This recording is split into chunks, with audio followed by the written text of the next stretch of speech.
views and opinions expressed on this program are those of wearecolerain.com and do not necessarily represent those of Colerain High School, the Colerain Boosters, or the Northwest Local School District. Thanks for tuning in and enjoy tonight's broadcast. Welcome to Evans Stadium here in Springfield, Ohio. It is round 4 of the Ohio High School Athletic Association Division I playoffs, and tonight your Colerain Cardinals venture out of the friendly confines of Region 4 to take on the Region 3 champion Pickerington Central Tigers in the state semifinal. Welcome and thanks for tuning in. This is Chris Emenitis with wearecolerain.com, along with Brian and Brandon Wyatt here on a beautiful evening in Springfield, Ohio, at the home of the Springfield Wildcats. An absolutely beautiful field and a beautiful facility.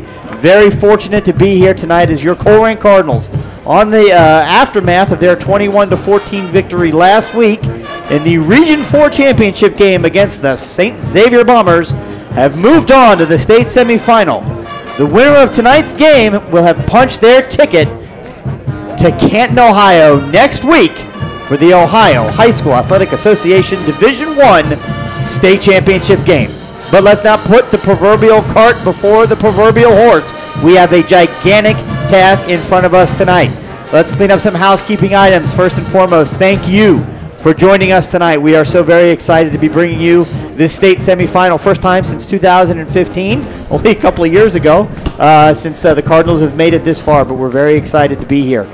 First and foremost, if you want to reach us here in the booth, you can always do that at radio@wearecolerain.com. We are very hopeful to have lots of people emailing us here tonight in the booth. Hopefully you're listening from all over the nation, nay, the world if you are. Would love to hear from you. Also, if you're watching online via the YouTube chat room, you can see there that you're going to get a live video tonight of the scoreboard, again, as it has been every week during the playoffs. We cannot show you live video. However, we will show you the scoreboard so you see the distance and the score and the time and all those important facts about the game while we describe it to you. And then, of course, you can reach us right there in the chat room. Love to see some spirited conversation tonight in the chat room. Also, want to give a shout out to any and all Pickerington Central Tiger fans who may be listening tonight. I know that I shared our broadcast information with the athletic director at Pickerington Central earlier this week, and he said he was going to share it. So welcome to our broadcast, and we're very happy and privileged to be playing your school, your team, two-time defending Region 3 champions.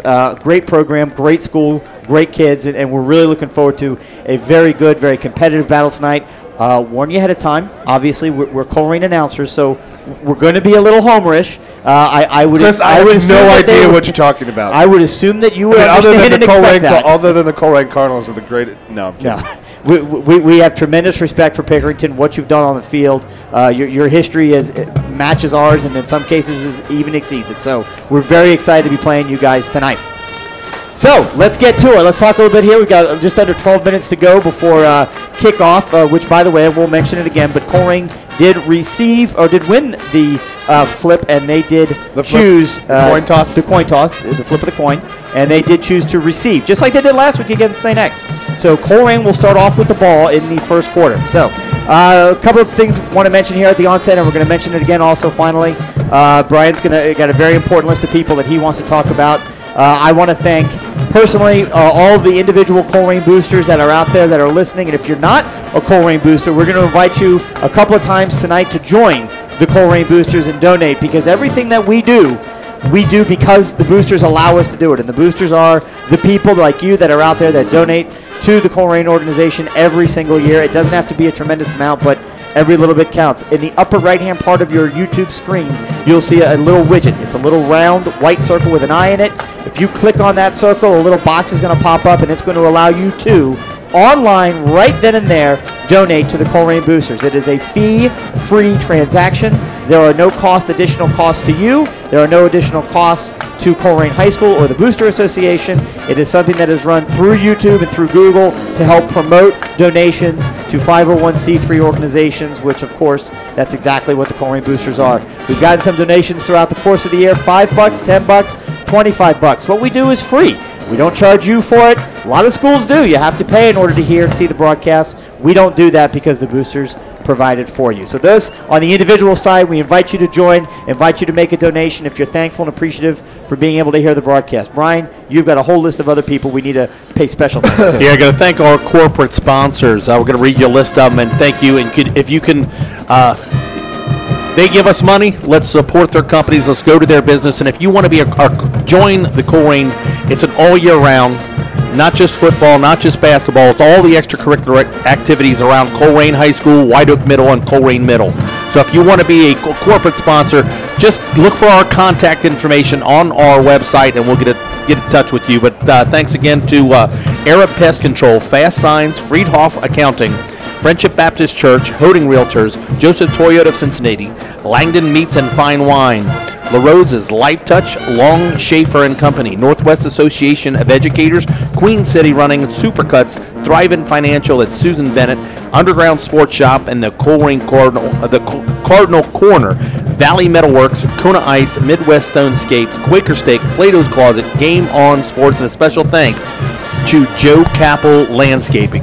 Right across the street from Colerain High School, they got a 10% coupon that you can use all year round at Joe Capel's Landscaping. So thank you to our corporate sponsors. And Brandon, you got something for us? And again, as Chris mentioned earlier, you can reach us directly in the booth at the email address of radio@wearecolerain.com or live in the chat directly in the YouTube stream. I'd like to give a shout out to Emily Himlanitis and her memes. Just Colerain meme after Colerain meme she has sent us here in the booth. The most important one being the Chipotle meme. You think one of the kids got a hold of the... Nope.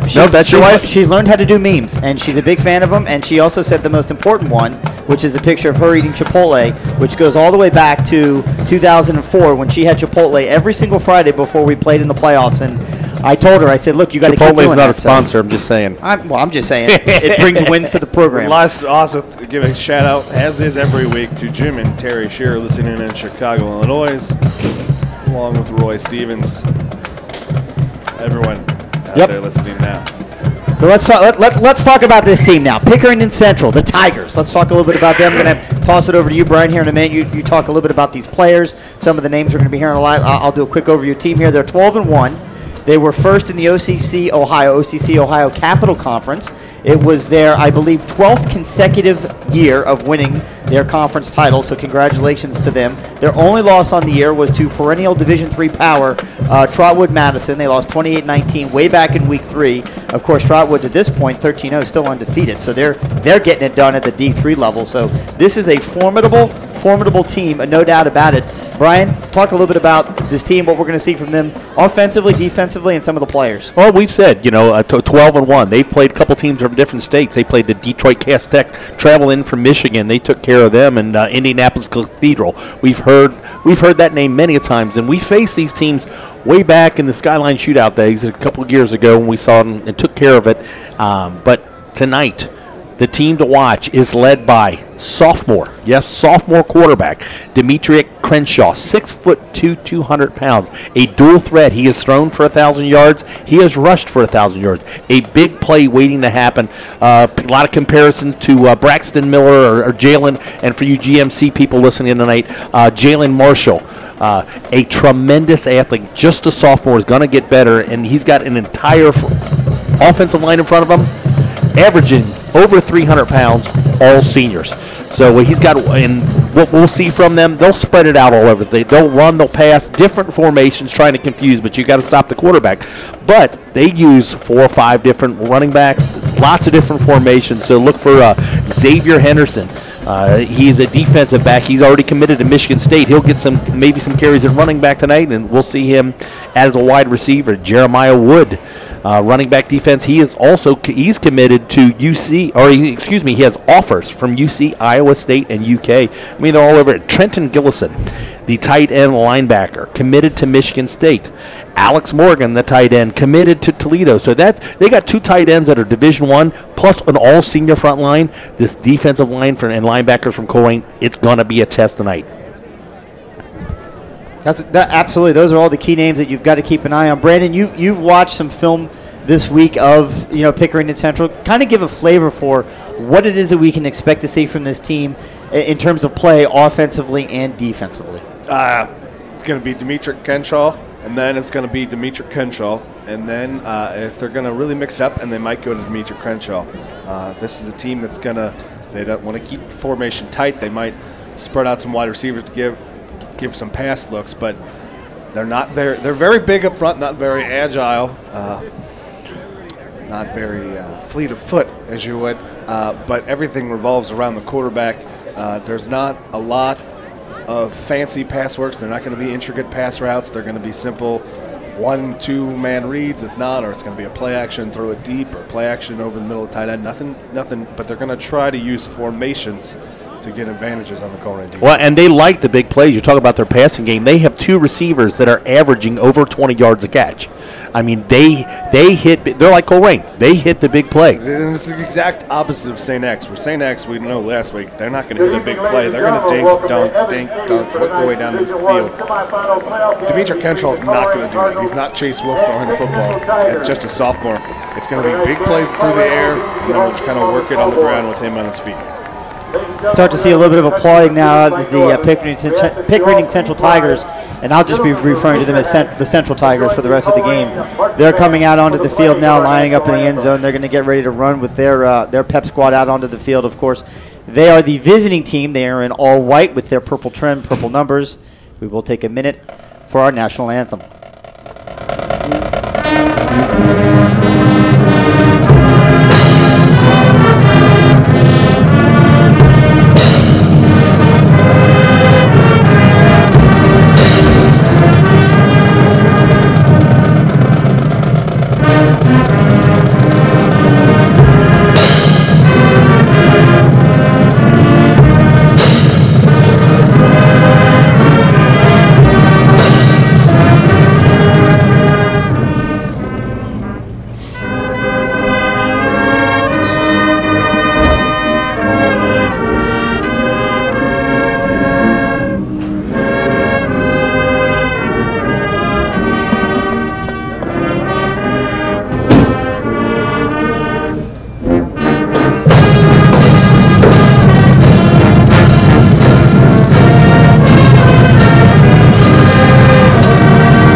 Your national anthem brought to you by the Colerain High School Marching Band.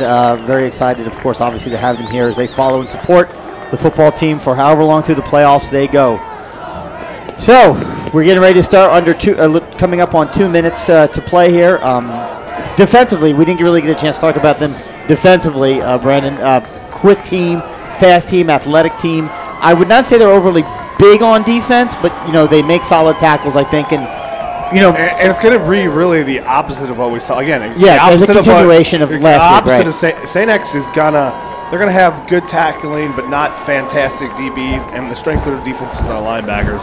The strength of this Pickerington Central defense is their secondary, not the non-linebackers, and that's where someone like Ivan Pace might be able to thrive tonight. Well, you say they're not overly big at linebacker. I mean, Colerain's huge at linebacker, but their defensive line, 6'3", 250. I mean, they're decent size up front. And one battle I want to watch or actually listen to tonight, Chris, looking at the signage there and knowing Pickerington, they like to say we are Pickerington. We like to say we are Colerain. So who's going to get a chance tonight? Who's going to light the scoreboard up? And tonight we're going to find out who we are. How long do you think he was working there? Right up. I'm guessing at least the better part of 4 I just saw the sign in the end zone. Do you think like it was like somewhere past the Lebanon outlet malls? He's pointing at the sign that says we are. And here comes Pickerington. They're just walking out onto the field. There's no running. The Colerain came out. They ran through their banners. They do every week. Pickerington. Well, they got to hurry. They're going to have to run now. They only got 30 seconds to get off the field. There they go. They're picking up their feet now, and they're running to their sidelines. And we just lost the lights on the scoreboard. We did. That's interesting. The scoreboard just lost all electricity. Oh, it's back. That was interesting. Oh, that was just a test. A test run. Pickerington Central has filled their sidelines. Their stands. They are filled. Colerain has the home side, the bigger side. We have filled our side as well, so the stadium is packed. About a 5,200 seat capacity, lots of people here, and they're going to see a great football game. We hope to bring it to you. Again, listening to us live, Rick Elaine from Louisville, Kentucky. And Madden Game Changers listening in from New York. I don't know if that's your real name, Madden Game Changer, but that's your screen name. Let's see if we can hit a new high on listeners tonight. Love to see the numbers come in every week. All right, they're taking the field now. Yeah, Pickerington, we know. We've seen in the films. Great kicking game. Good special teams. They got a good punter, good field goal kicker. We also know. But it's interesting what they do. Both teams dangerous in return. J.J. Davis, Sincere Jones back can break one if given. So this is this might be a little bit of strategy. We might see some squib kicks, pooch kicks. It's cold. Not a lot of wind tonight. So affect the ball kicking game. That's a good point. We've seen that. I've seen that up from Pick Central a couple times this year. They're not necessarily prone to kick it real deep. No, they like that pop-up kick that comes down about the 20, 25-yard line. It's almost like a punt. Doesn't give you time to set up a return. Yep. So back to receive for the Cardinals, standing on the 5-yard line. I believe that is J.J. Davis, Javon Hicks. We are underway. It's caught at the 10-yard line. J.J. Davis looking for some room, stutter stepping his feet, and he's going to be tackled and taken down at the 15-yard line. They're going to mark him, I think, at the 16. So good coverage by Pick Central to start off. What I saw, that first and 10. Great height on that kick. Yeah, it really gives your coverage team time to get down there and cover it. Really no holes for him to run through. Work to get a little bit, but yeah, they will mark it at the 17 first down, and here comes Gunnar Leyendecker and the Colerain Cardinals. As we mentioned, this is a quick defense. They are speedy. I think the success tonight is going to be found through the middle.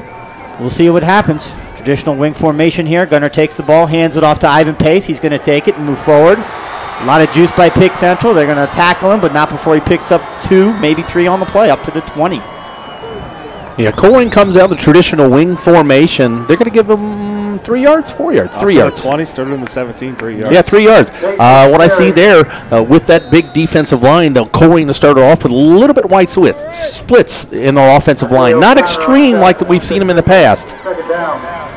Well, as they say, they tighten it up a little bit. 2nd down and 7 at the 20. In motion, Gunnar takes the ball, fakes the handoff, keeps himself, looks to cut it back across the middle. He's going to be tackled for about a 1-yard loss. So good penetration by the Central defense. It's going to be 3rd down and 8 for the Cardinals here early on. Yeah, really loading the box. Safeties cheating up, linebackers cheating up. There's 8 guys in the box. 3rd down. Not a situation the Cardinals have faced here. Not the way they started the St. X game. They marched right down the field. Pick Central, a little different here the first 2 plays. Gunnar under center. There goes J.J. Movitz. It's a speed pitch to him. He's got it. He got hit by a defender, and he's going to get tackled, but not until he gets out to about the 22-yard line.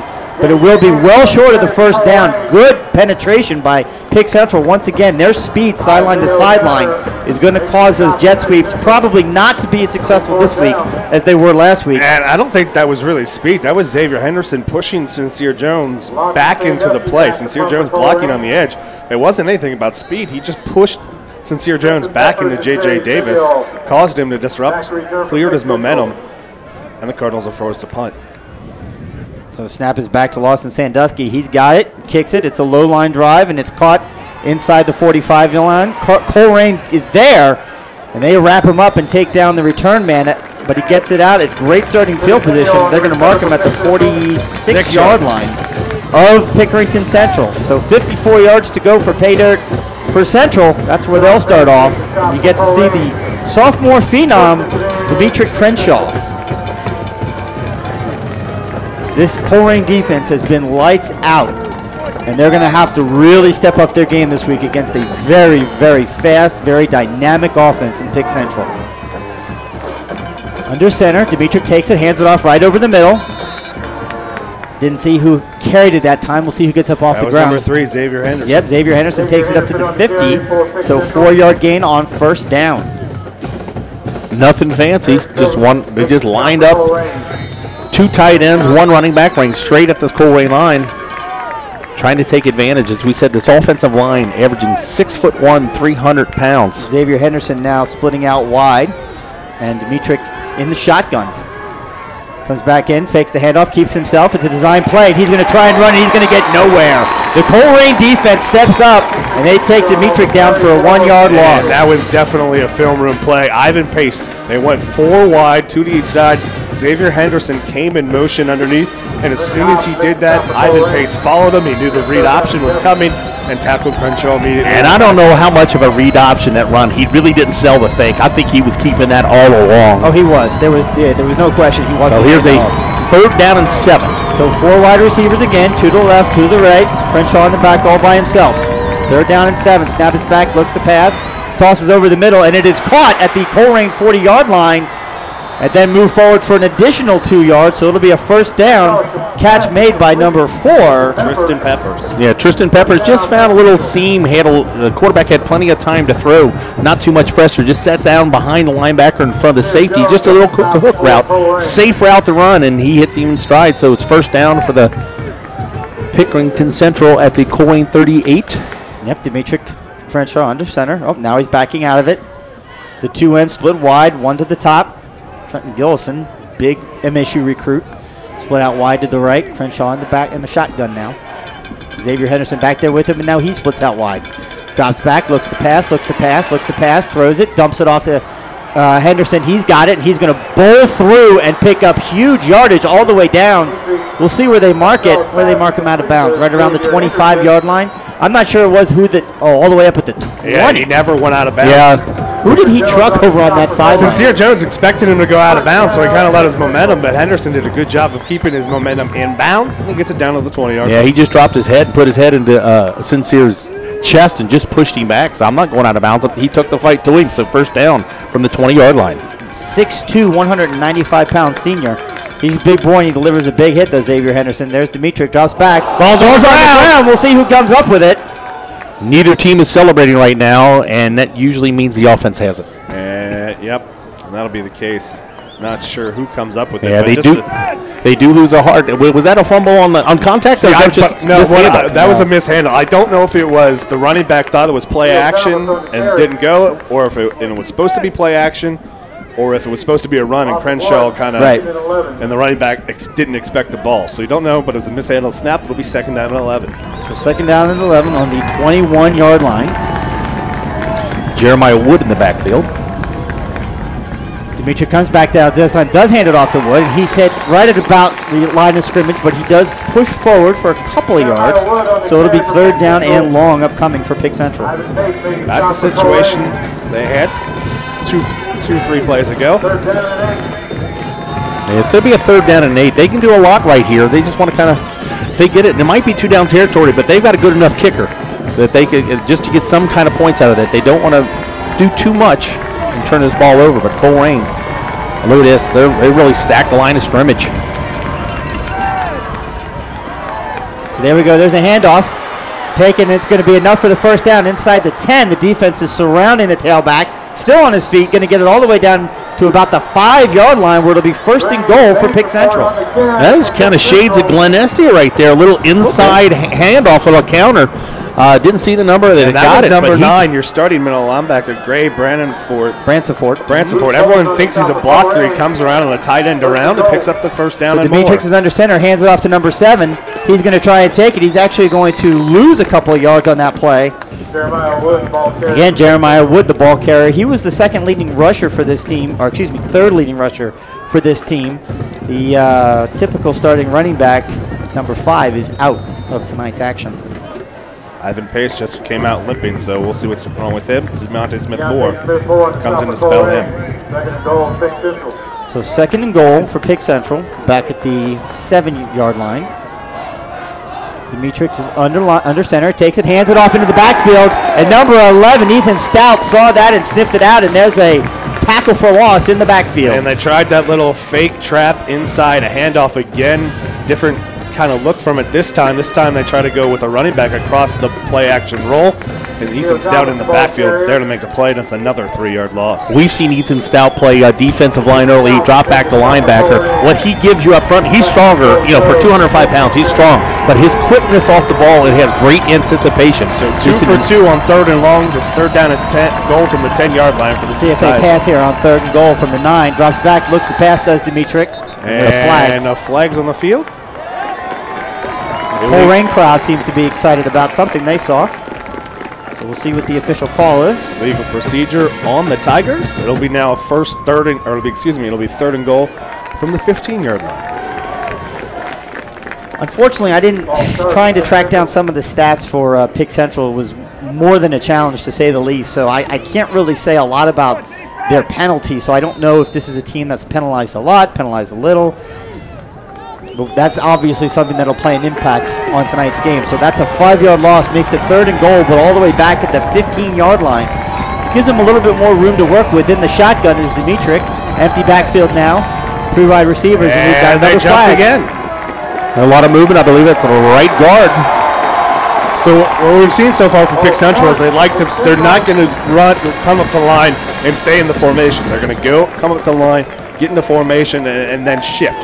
Motion here, and for the second consecutive time, someone up front jumped while waiting for that motion to happen. So it'll be 3rd down and goal, this time from the 19.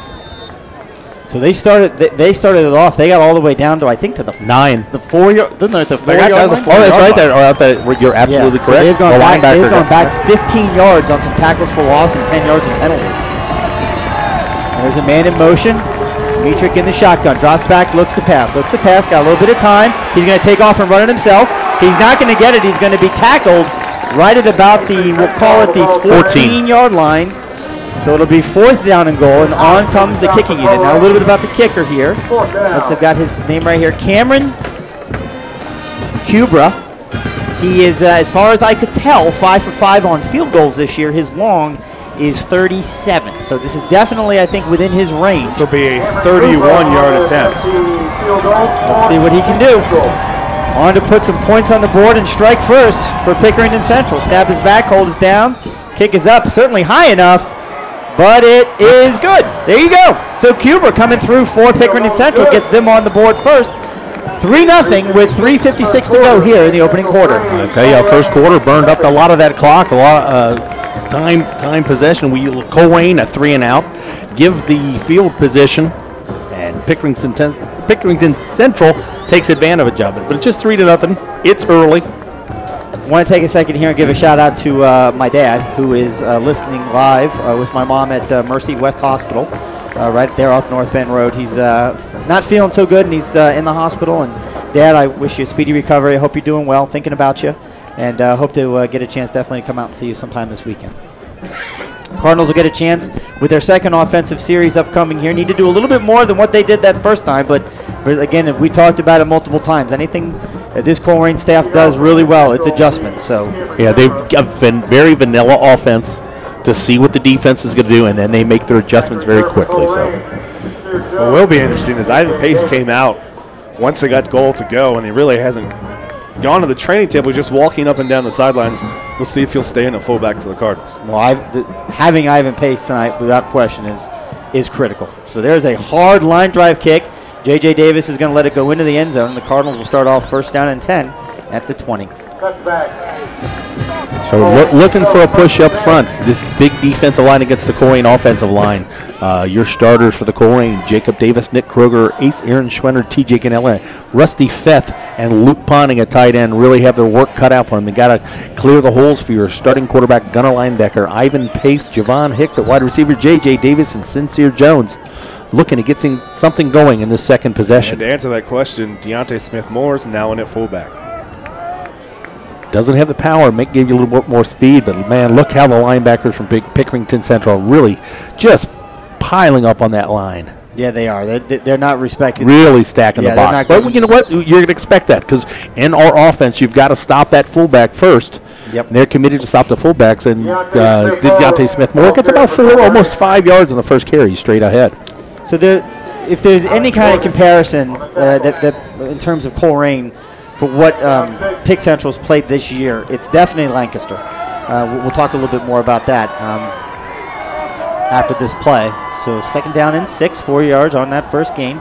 Again, under center. Nothing too exciting here. There's a speed pitch, or excuse me, a pitch out to, I think that was Sincere Jones that took it. And they just stretch it out, and he gets just about 1 yard, sets up a 3rd and 5. Colerain has done no change really in formation. They traditional double wing formation, just running straight ahead. Yep, he faked the handoff that time to DSM and pitched it wide to Sincere. Not much there. As we said, this is a very fast team on the edges. And that was run, I think, to the short side of the field. So here we go. 3rd down and 6. See if the Cardinals are able to convert here. J.J. Davis in motion. There's a pitch back to him. He's going to look for a block on the edge. He's going to get it. Oh, nice tackle. But again, good tackle and good speed 14. Pursuit. And he needed the 30. He got the 29. Isaiah O'Connor does a great job. The junior from behind. He needs about a half. Yeah. Colerain is going to leave the offense out there. Offense on the field on 3rd and short. Look for that fake motion trying to draw him off sides. Yeah, I can't imagine. It's not a full yard. He needs just a half. So in motion to JJ. Yep. Tries to do the stop, and there did not fall for it. Yep. And here comes the defense. Here comes the punting team. Yeah, there was no expectation. A little bit of now we've got flags all over the place, and I'm not sure what it is. It's an illegal substitution. False start. That was chaos right there. That was a little chaotic, unfortunately, Coach Combs. You know what? Coach Bolton having a conversation with. See what the call is. That might be a false start. Yeah, because the offensive linemen put their hand on the ground. Yep. They could make that substitution a wholesale. So what they did is they didn't fall for the fake, so they were going to substitute all 11 guys. Well, once the offensive lineman's hand on the ground, he cannot remove it. Yes, they can. I think it's an issue with Aaron Swinner and what he did with he moved the ball slightly. I think you're right, because he was having a conversation with Ace. So here's the punt now back. Sandusky's got it, and it's a terrible punt. Unfortunately, he shanked that thing off the side of his foot, and it's not going to go very far at all. The young man, the sophomore, punting so well so far, but that was not at all what Colerain needed. That was pressure. He's forced an errant punt, and they would have been better off going for it. So the ball goes out of bounds. He actually loses a yard on the kick. They were on the 29. They were on the 29. They were on the 29. They got the 5-yard penalties. The punt ends up at the 28. On the 28. They would have been better off just going for it. So the defense is going to be in a very tight position here. A miscue on special teams gives Pickerington Central the ball on the 28-yard line and a 3-0 lead here. And that wasn't as much Sandusky as it was the pressure applied by the Central attack. So Demetria Crenshaw drops back, looks to pass. He's got plenty of time, not a whole lot of pressure. Throws it, and it is incomplete. Got a little bit of pressure there up through the middle. Couldn't find his open receiver. And that was just a coverage thing. Everyone was there. Crenshaw basically started to run to the sidelines and basically threw that ball away. Yeah, good coverage downfield, and that pressure did come late. I mean, he had plenty of time, just nothing there. As Trey Harris, Ethan Stout, and Brennan Hobbs just bringing 3 at that time. 2nd down and 10, but you got to think this position of the field where it's at, it's probably 4-down territory for the Tigers. Yep.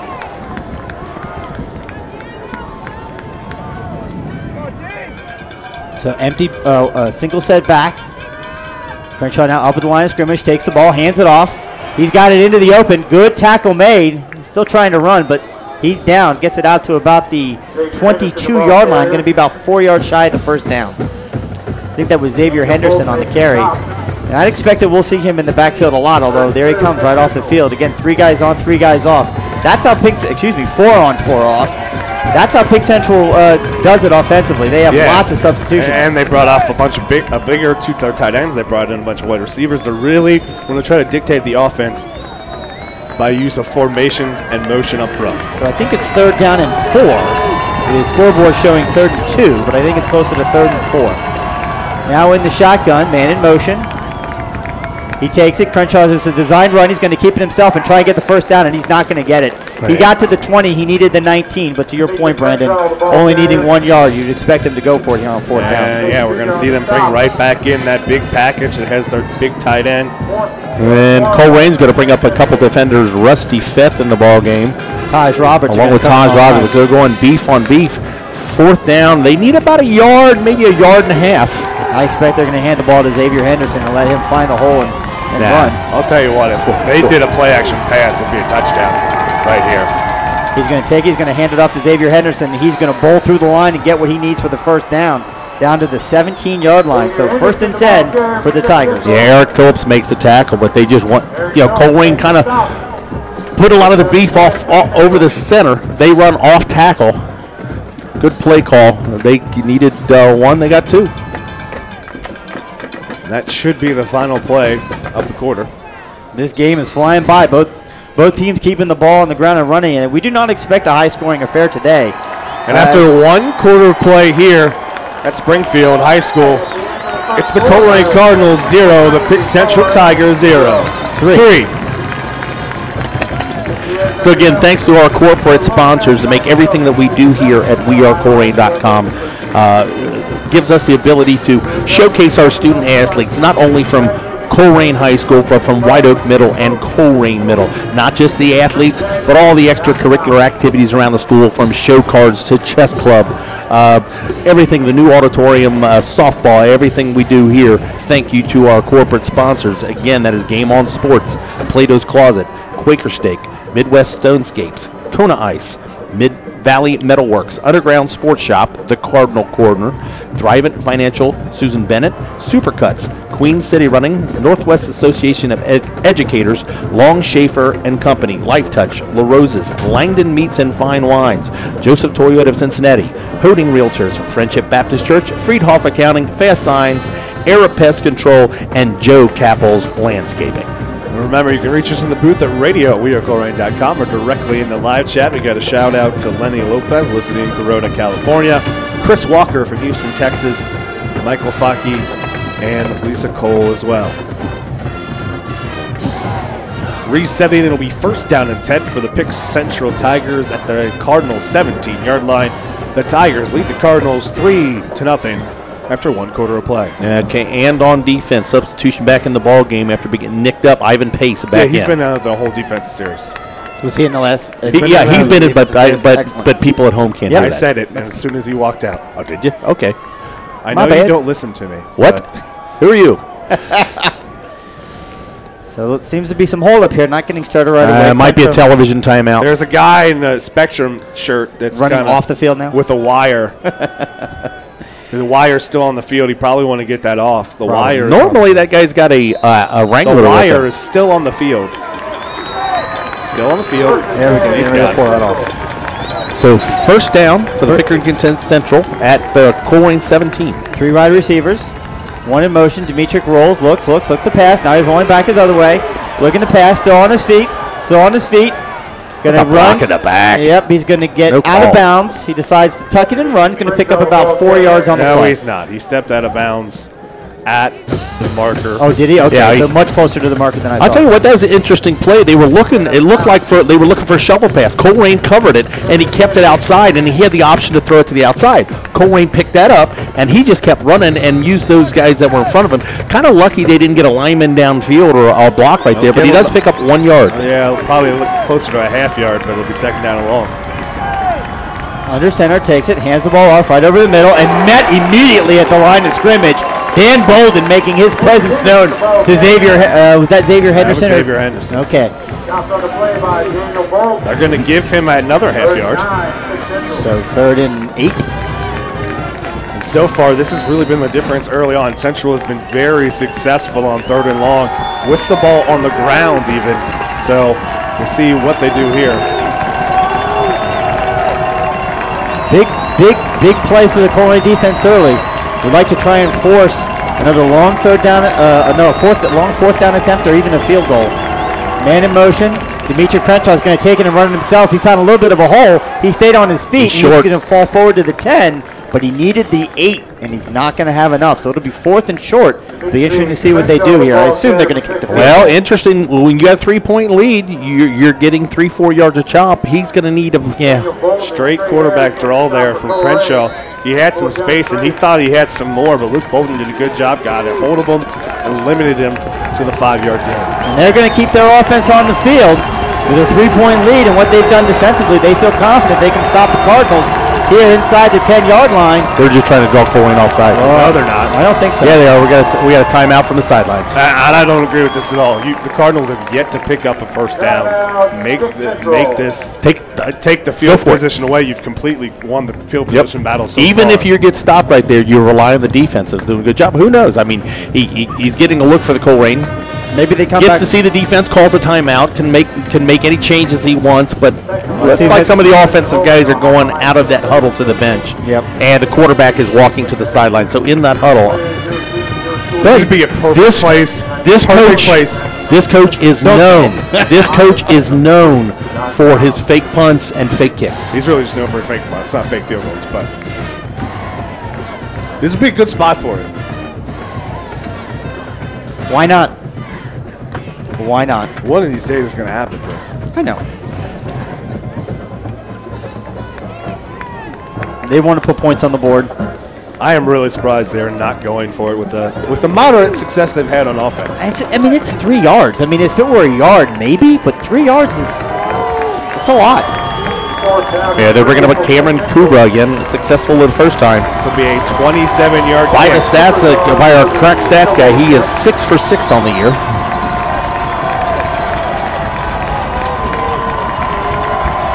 Kubri's got it lined up. A little up and down motion by the line, trying to get the Cardinals to jump. Snap is back, kick is up, and kick is good. At the 10:25 mark, off of 2 field goals, it's Pick Central 6, Colerain nothing in the second quarter. So the defense, I mean, they've done their job, right? Holding them to 2 They've field held them goals. to 2 field goals with terrible field position in both times. Now it's time for the offense. They've got to step up, and they've got to find a way to move the ball in this Pick Central defense, who I have to go back and look at the exact stat, but let me see here. Well, this is their third possession. You'll see what kind of adjustments if we make some type of formation, blocking assignments, something different, just to give them a different look. They've held 7 opponents this year to 14 points or less. So there's no doubt. And let's not kid ourselves. For the Colerain listeners, Pick Central came into this year, they're loaded with Division I talent. They've got 2 MSU recruits. They've got a Toledo recruit. They've got guys that are going to be going on to play on Saturdays. This team is not a surprise to be at this point. They defeated. And what we're seeing, too, very senior-laden team, except for that quarterback. Yes. This is a very senior-laden team. They are loaded with talent. They're, as I said, they're 2-time defending Region 3 champions. They were expected to get this far. This is not a surprise to this school or this program or this team. It's a very good football team. Very good. But as much as they've dominated so far, it's still only 6-0. Absolutely. Very early. So the Cardinals are going to get their third offensive series here. There's a kick, and it's returnable. High. Yep. Going to be caught at about the 4-yard line. Taken up to the 10, up to the 15, the 20. Juke, make a man miss. Take it out past the 25. Again, they just close much faster than what we've seen. Yeah, in but if the you're past the couple of Colerain weeks. Cardinals, every other series has started behind the 20-yard line.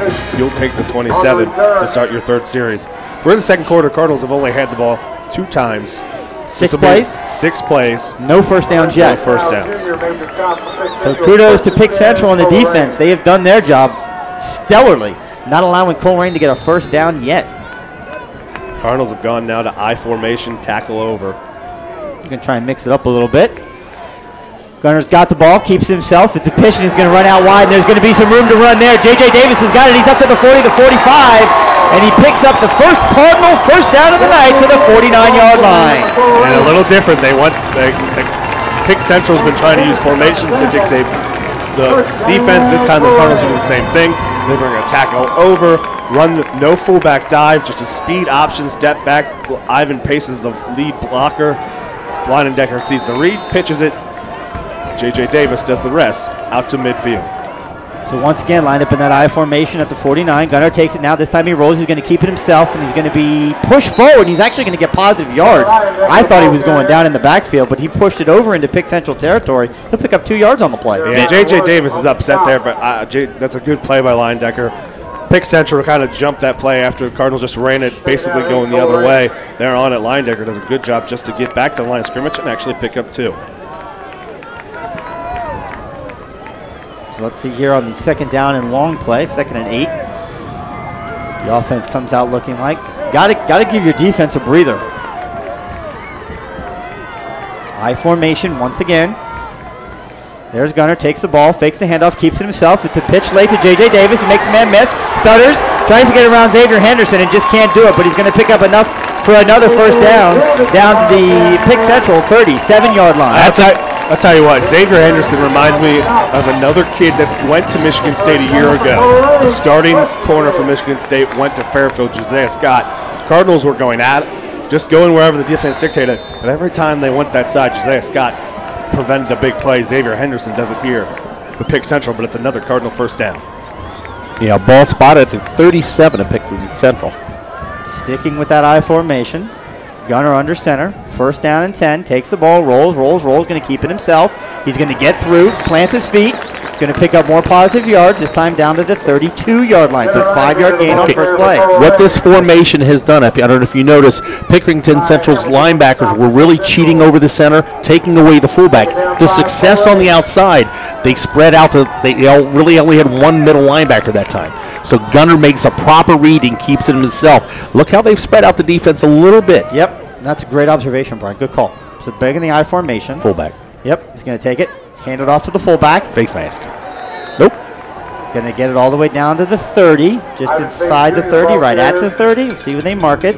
It will be short of the first down. Gain a 4 on first down by Gunner. Gain a 3 by Pace on second down. It'll be third down and 3 from the 30-yard line. The Cardinals need to get to the Pick Central 7. 27. Yeah, you talked about 4-down territory last time. This is a little too far for a field goal. So I see Pace twice. Yes, this is going to be 2-down territory. Yep. Run behind Rusty. Gunner's got it, takes it, hands it off to Ivan. He's going to get enough for the first down, take it all the way down to probably the 25, maybe the 26. They're going to give him a 26, 25 and a half. It's another Cardinal first down. He runs right behind Rusty Fett, the big offensive tackle. I tell you what, for a junior, he's a road grader. They're overloading one side, but this time only 2 blockers on that side, but he runs behind the big man. So 26-yard line, first down, Colerain Cardinals.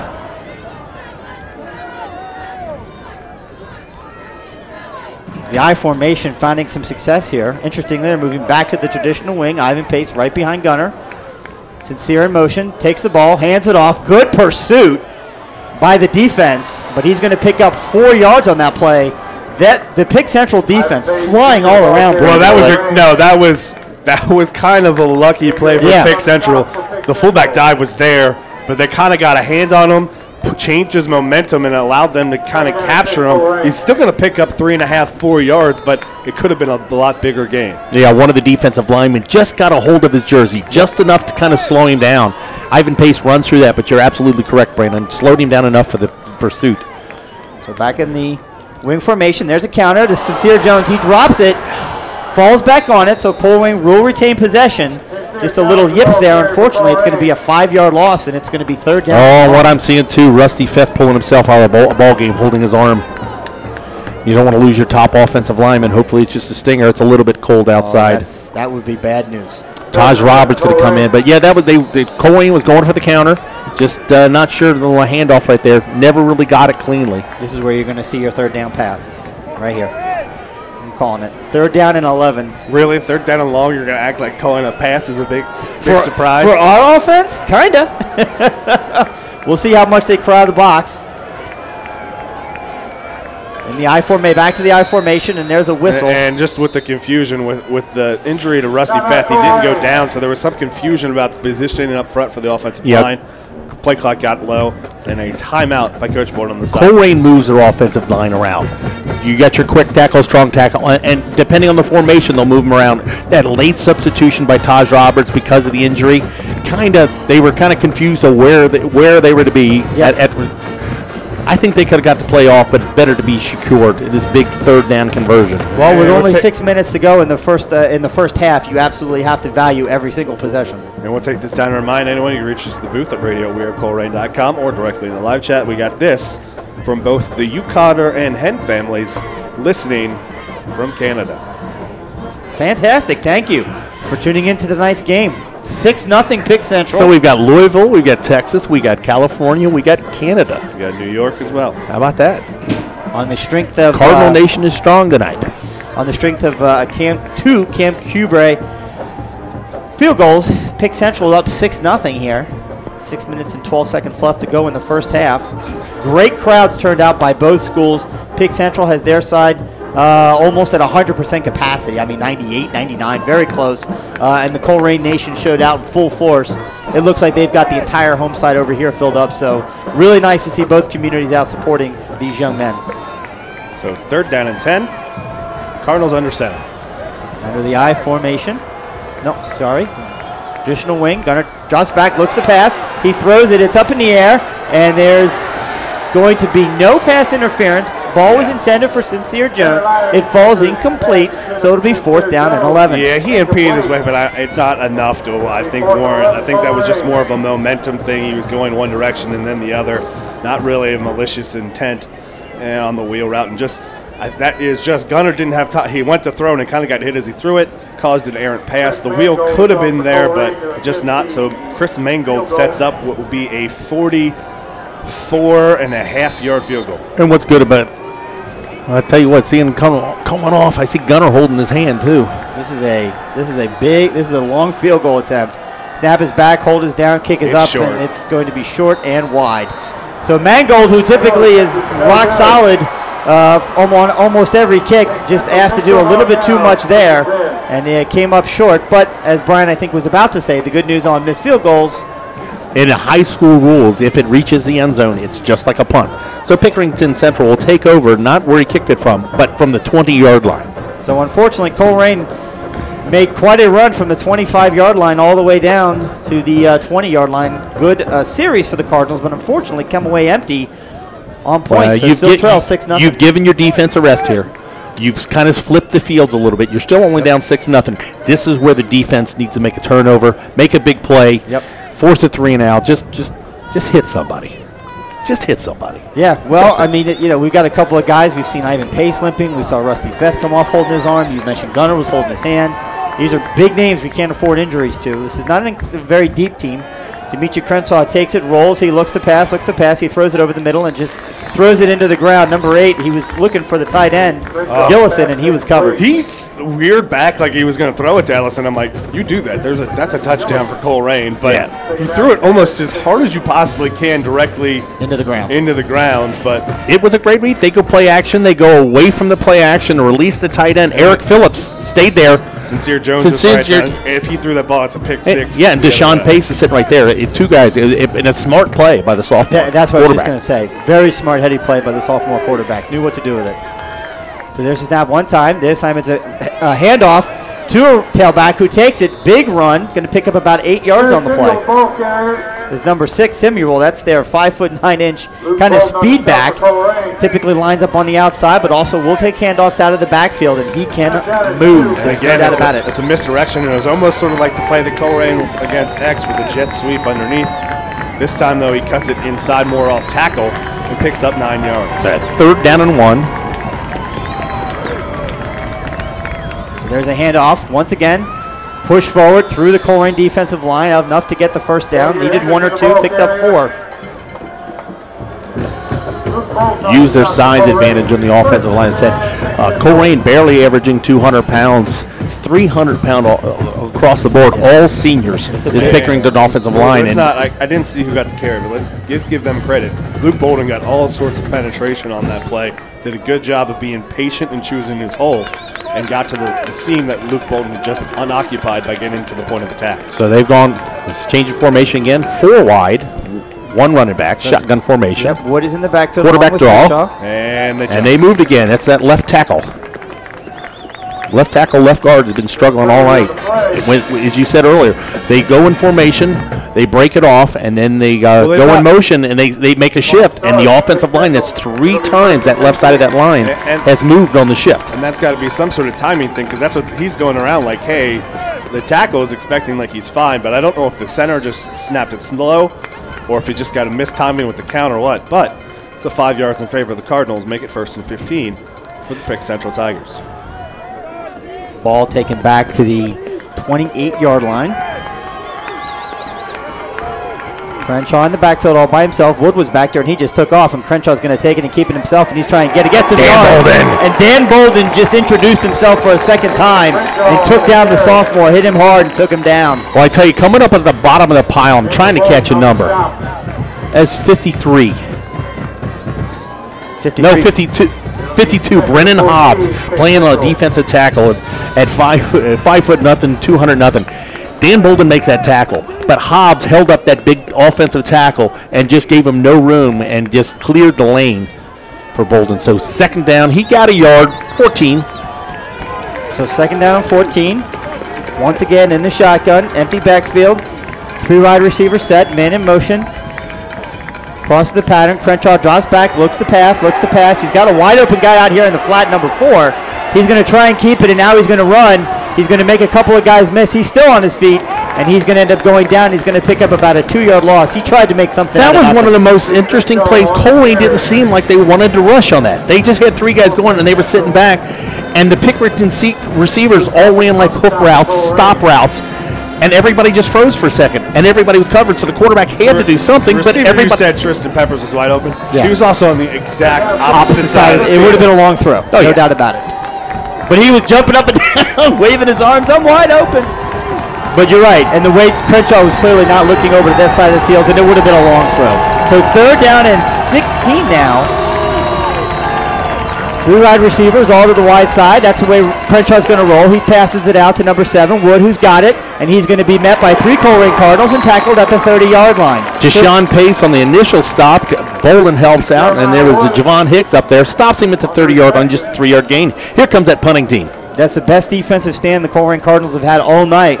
Well, it helps when you're that deep in the other team's. Oh, absolutely. Gives you a little bit of confidence, and they got a little bit of rest, so Javon Hicks is going to come back. This punter, we don't have stats, as I said. We're spoiled in the GMC. I think we do on this punter. What's his number? Bear with me here. Snap is back. He's got it. It's a good, great high punt. A great kick. Yeah, very high. Fair catch call by Javon Hicks at the Colerain 30-yard line. See if we get his number. That was Tristan Peppers, who normally is their punter. He averages 36.3 yards per punt. Again, as best as I could tell from the stats I could pull. They do have another punter, Justin Maynard, but he's only punted like three or four times this year. And so the key there really is a Bill Belichick type punter, a left-footed punter. Yep. Javon Hicks did a good job just capturing that thing. I don't know if that's something you could really mimic in practice, because I don't know how many people you can find that punt left-footed. Yeah, it does definitely come off the foot a little differently. So the Colerain offense is back out on the field. Most importantly, I like to see both. I saw Gunner. Is Rusty back out there too? Yes. Okay, Rusty so back in the ball game, and Ivan Pace at fullback. They only have 2:24 to move and 2 timeouts. So let's go. There's a fake handoff. Gunner keeps it, pitches it wide. Let's see if there's a room, and there is. There you go. J.J. Davis, the 20, the 15, 10-5. Touchdown, Cardinals! Out of the wing formation, Colerain lines up, takes the ball out of the fullback's belly. Gunner Linedecker reads a perfect pitch, gets it out to J.J. Davis. Josh Huber, Javon Hicks, big blocks downfield, splits the seam 70 yards. Colerain has tied this ball game. And J.J. Davis, he's fast. He's fast. And what I say before game, this was not going to be the J.J. Davis show. It was going to be Gunner and Ivan. Proved me wrong completely. Great blocks on the outside. Now an extra point away from taking the lead. Ponting on the snap, Martini on the hold, Mangold with the kick. Snap is back, hold is down, kick is good! And at the 2:12 mark of the first half, the Colerain Cardinals 7, the Pick Central Tigers 6. That is the kind of big playability that someone like J.J. Davis can bring to the table. He got 2, again, great blocks on the outside. That doesn't happen without the blocks. That was absolutely textbop. Yeah. Gunner Linedecker immediately saw the read was gone, got an open space. You had number 7, Jeremiah Wood, high-level recruit. Forced him. He went quarterback. J.J. Davis got it. And the blocking on the edge, he split it. He didn't go around there. He split the 2 blockers, split the defense, and took it to the house. And Pick Central's played all of their defenders so close to the box. There was nobody in the secondary. The safety, he had no angle. We saw last week the St. X was able to catch him, but that's because they weren't playing so close to the line. They weren't able to get that angle to catch J.J. Davis once he was out of space. So Colerain's with their first kickoff of the day. dangerous return guys here by Pickerington Central. It'll be interesting how Colerain approaches this. Cold night, the ball's not really carrying. You know what's interesting to me? The guy who just went 70 yards for a touchdown is your safety valve on this kick. Yeah. Like, take your time here. You know what? And he's the most energetic guy out there right now. Catch his breath, but apparently he doesn't need to catch his breath. Turn him loose. Well, that was all adrenaline by J.J. Davis as he took off down the right sideline for that 70-yard touchdown run. There's Mangold. It's a low line drive kick, and it's going to go into the end zone on the fly. And that's where Pickerington Central will take it. First down and 10 at their own 20-yard line with 2:12 to go in the first half, trailing Colerain 7-6. How many timeouts they've got left? I believe they have two. I know they at least have two. Is it on the board? It's not on the board. It's not on the board. All right, so they have at least two. They call... Oh, they did call one when they were down here. Oh, yeah, on formation when they went for the field goal rather than go for the... So each team has two timeouts remaining. 2:12. Oh, boy. Yeah. We see it. He's right there. Oh, boy. All right, so here comes the Colerain defense. Need to stop one more time. There's a handoff. Ivan Pace got his hands on number 3, Xavier Henderson, but not before he gets it out to the 25-yard line. That was not a guy that's in the starting lineup. Was that 34? 34. Gio Thomas, freshman with the carry. So they've got two freshman phenom running backs that we'll see tonight. Lorenzo Stiles and Gio Thomas, both of them played sparingly throughout the course of the year. Again, without their starting running back, number 5, Jameer Jackson. With 1:40 left to play, Pickerington Central is not really in much of a hurry to get the playoff. I feel like they're going to run a trick play here. There's a snap. There's a little bit of motion there in the backfield. Xavier Henderson's got it. He just powers through that Colerain defense. Takes it all the way up to the 35, maybe even the 36-yard line. Yeah. First down for Pick Central. Clock will stop with 1:32 to go. That guy's a load. Well, he's going to Michigan State for a reason. Oh, absolutely. There's no doubt. He's got all the measurables you need. Yeah, listed at 6'2", 195. But what I like watching him, he delivers the blow. He does. He's like Ivan Pace. We saw that on playing defense. He pushed the blocker into the runner. So first down and 10.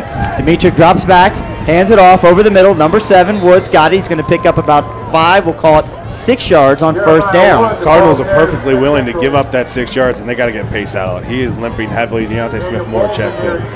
Well, we see multiple formations. Pick Central's going to bring some people in. With the success of the run, they moved it down. They really haven't hurried, but this could be an area, as you said, play action pass. Some sort of trick play. We saw it with the handoff from the tight end around. Number 9 is in motion. There's a handoff once again to number 3. One more time. Henderson's got it. He's going to fall forward and pick up another Pick Central first down out to their own 48-yard line. The clock stops, 48 seconds. They'll move it. The ball spotted at the Pickerington Central 48.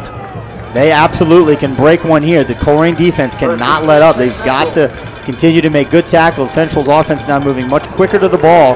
Much less substitution on this series. They're kind of going with what they've got. Line straight up. Crenshaw drops back, looks to pass, throws it deep down the middle of the field, and it is over the intended target. But how many Cardinals are down there, Brandon? Can you count them? Yeah, it doesn't matter. He was behind him. That was, again, they went play action. They went over the top to number 9, Braniford. The middle linebackers comes in the second tight end. They had him. He was open underneath, but the pressure, Crenshaw doesn't get a good set of his feet, overshoots his target. Yeah, there were 3 Cardinals there, but they were a yard and a half behind him. Yeah, half step behind Branford, no question about it. But how impressive was that throw? I mean, it was incomplete. It was incomplete. That's how impressive it was. In the shotgun now, drops back, does it again, throws it deep down the field. Number 4 is open, and there is an incomplete pass. Yeah, that was just one-man route. He stepped, even though the field was spread out, Crenshaw never looked anywhere else. Just went for Peppers. He just went for Peppers one-on-one with Sincere Jones, and Sincere Jones is there, but even if that throw was on target. Yeah, Peppers is one of those guys. Only 12 receptions on the year, but 330 yards and 4 touchdowns. He's one of their deep threats. Yep, he's a big play receiver, no doubt about it. So 26 seconds left, third down and 10. Cardinals really didn't bring any pressure on that last play. So third down and 10. Once again in the shotgun, 3 wide receivers, 2 to the left, 1 to the right. Hold on. Timeout, Cardinals.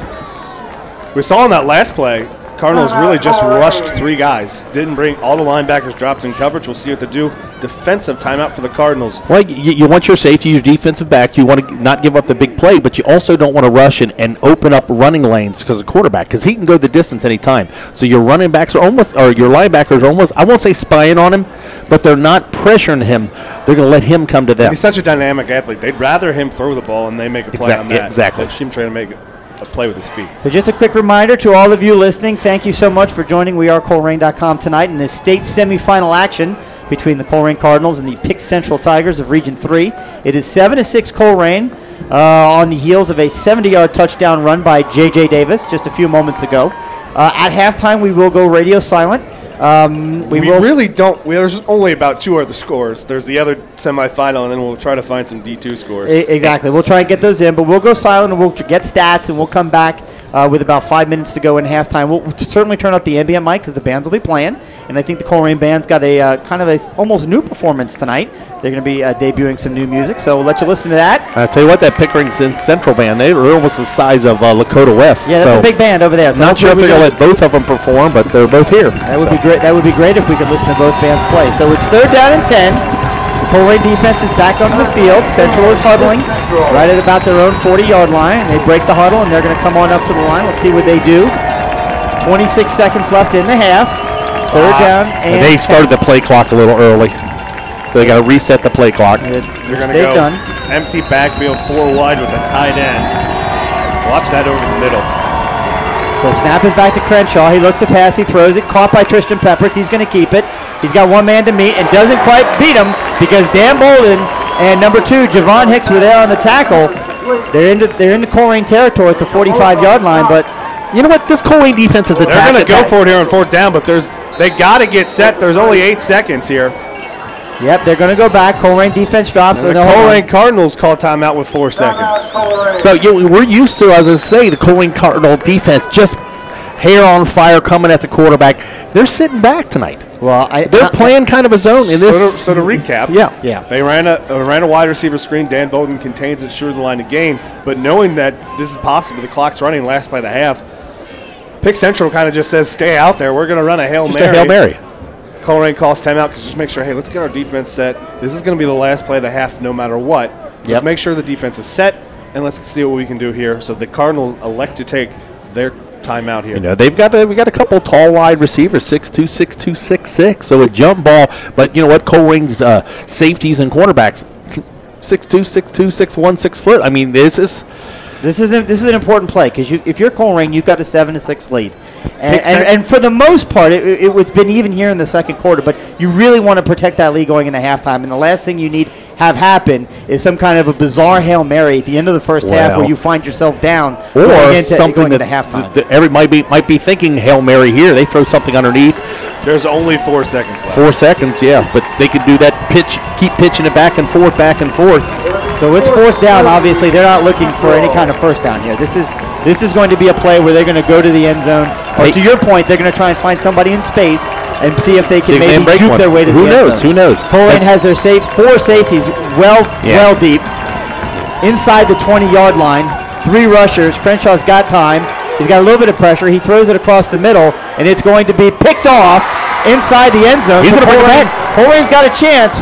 Number 36 has got it. He's going to take it out to the 15-yard line. So no harm, no foul for Pick Central. The Colerain Cardinals defend well, and they run off the field leading at halftime 7-6 over the Pick Central Tigers. Deshaun Pace just wins the jump ball. 10 receivers down there. Does a good job. Decides, maybe iffy. No time on the clock. He was able to get out of the end zone, holds onto the ball, gets out to the 26. So we're at halftime. So stick around. We'll be back. Watch your clock. About 5 minutes left. We'll with some stats and some updates, some scores around the area. And stick with us. We'll be back.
under the field direction of Josh Harkins, Caroline Reyes, and Sierra Smith. Please welcome to the field the Pickerington Central Marching Tiger Band.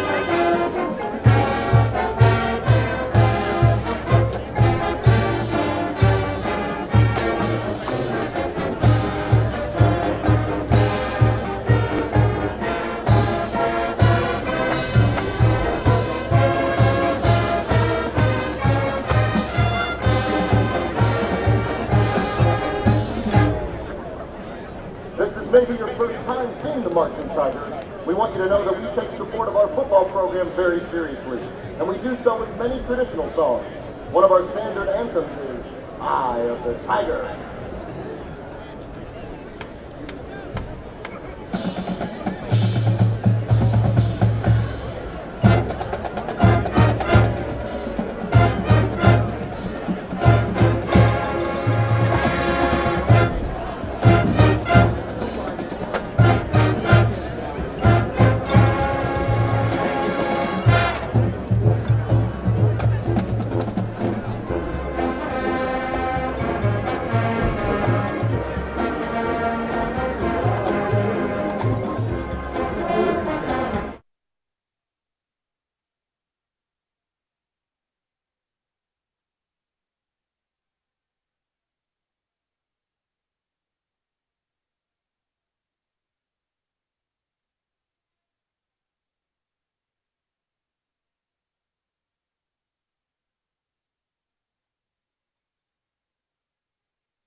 Band.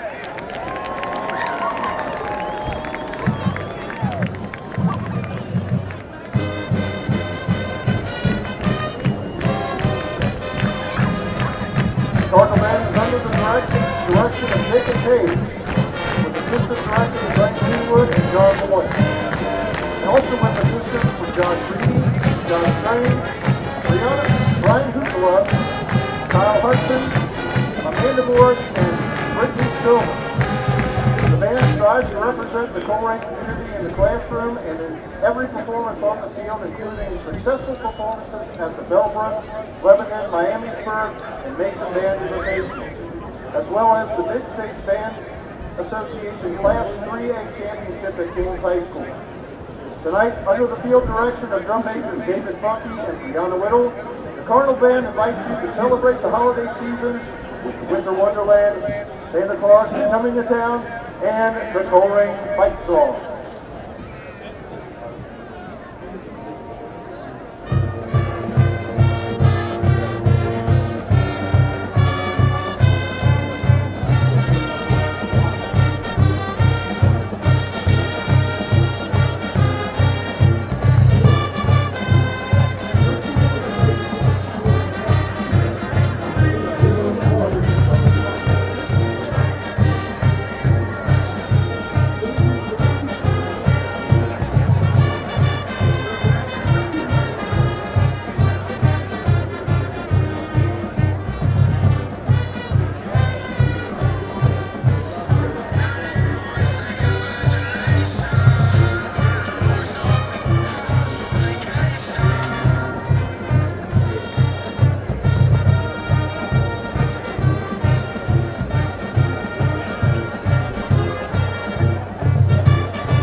We'll be back in 2 minutes with stats and scores from around the state. Thanks for tuning in to wearecolerain.com.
And we're back.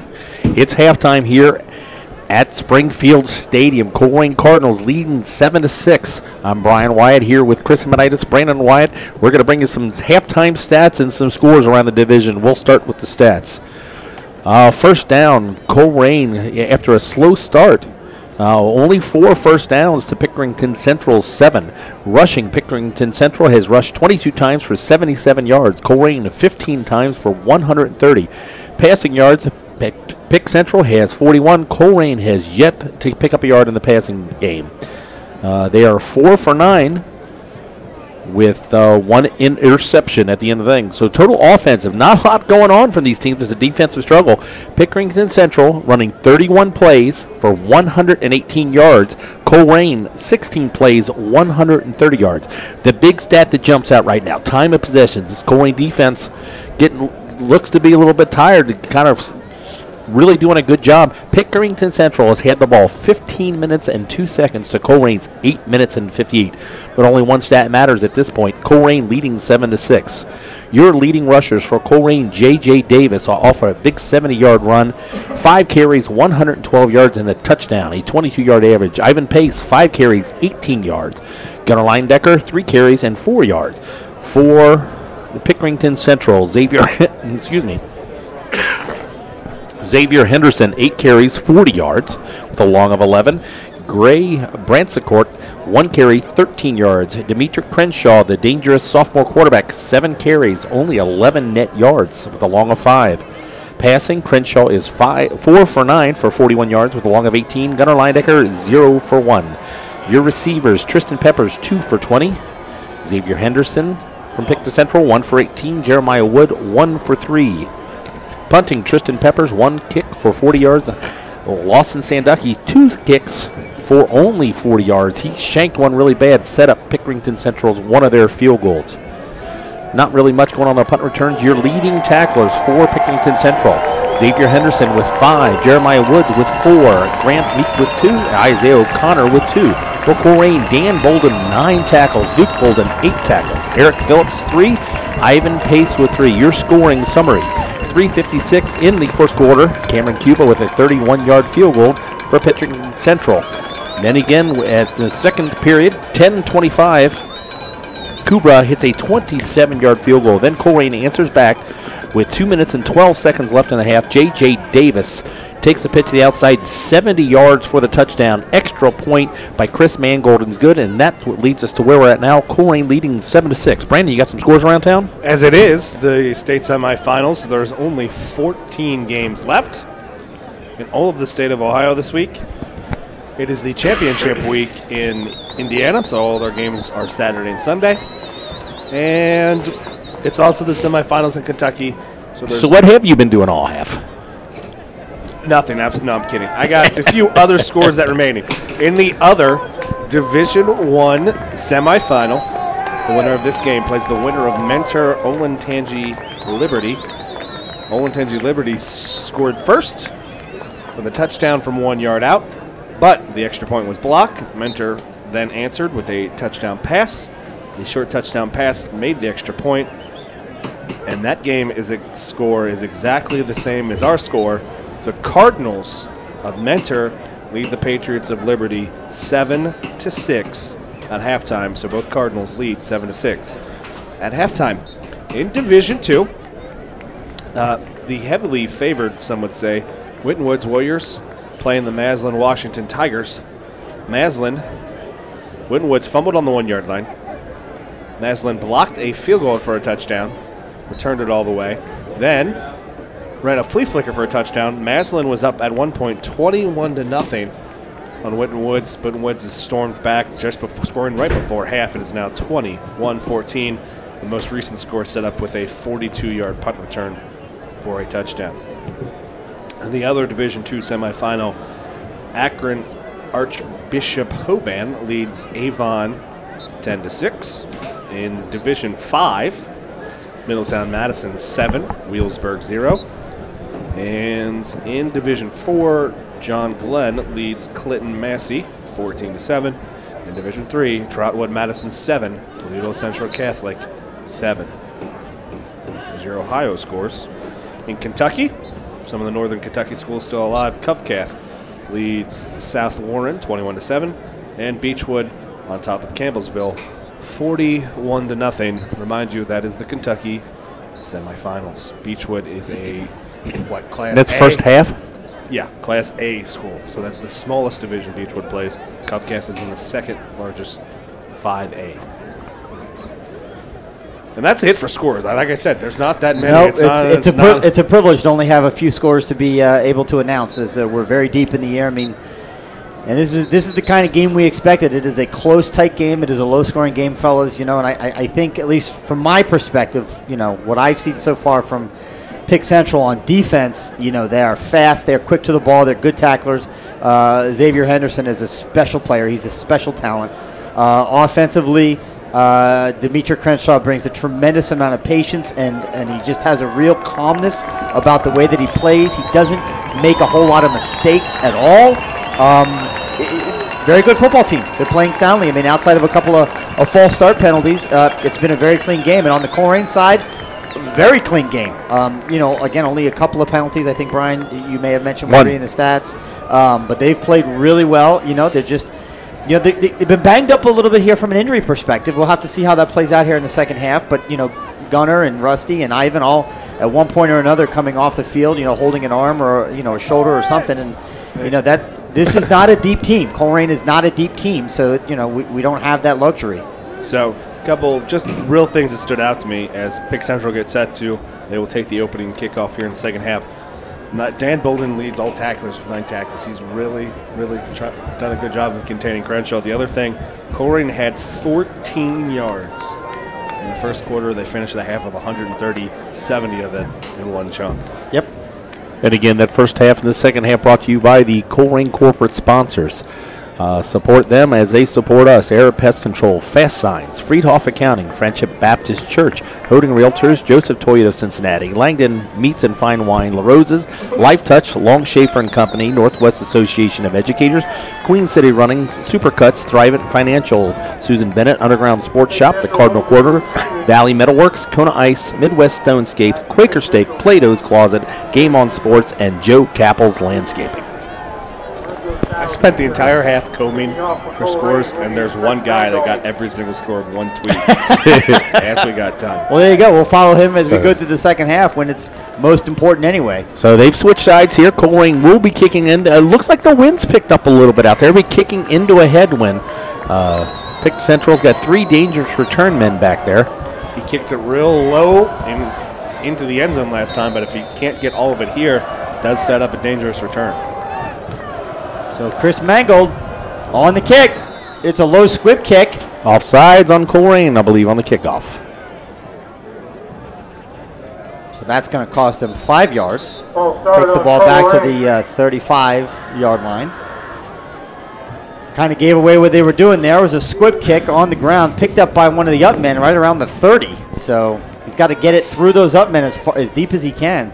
Does Chris Mangold for this to be effective.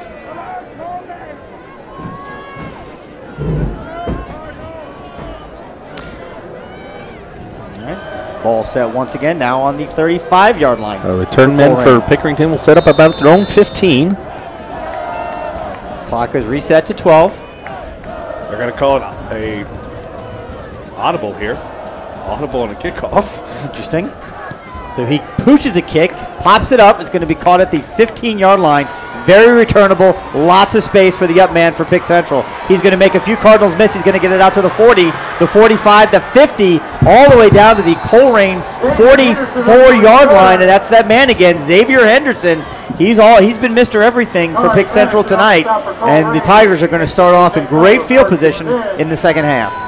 Yeah, it was a decent kick, good hang time, but he stayed very patient. He had a wall of blockers in front of him and pretty much grabbed the jersey of the lead blocker and just sat on his hip, went off his hip, found a little crease.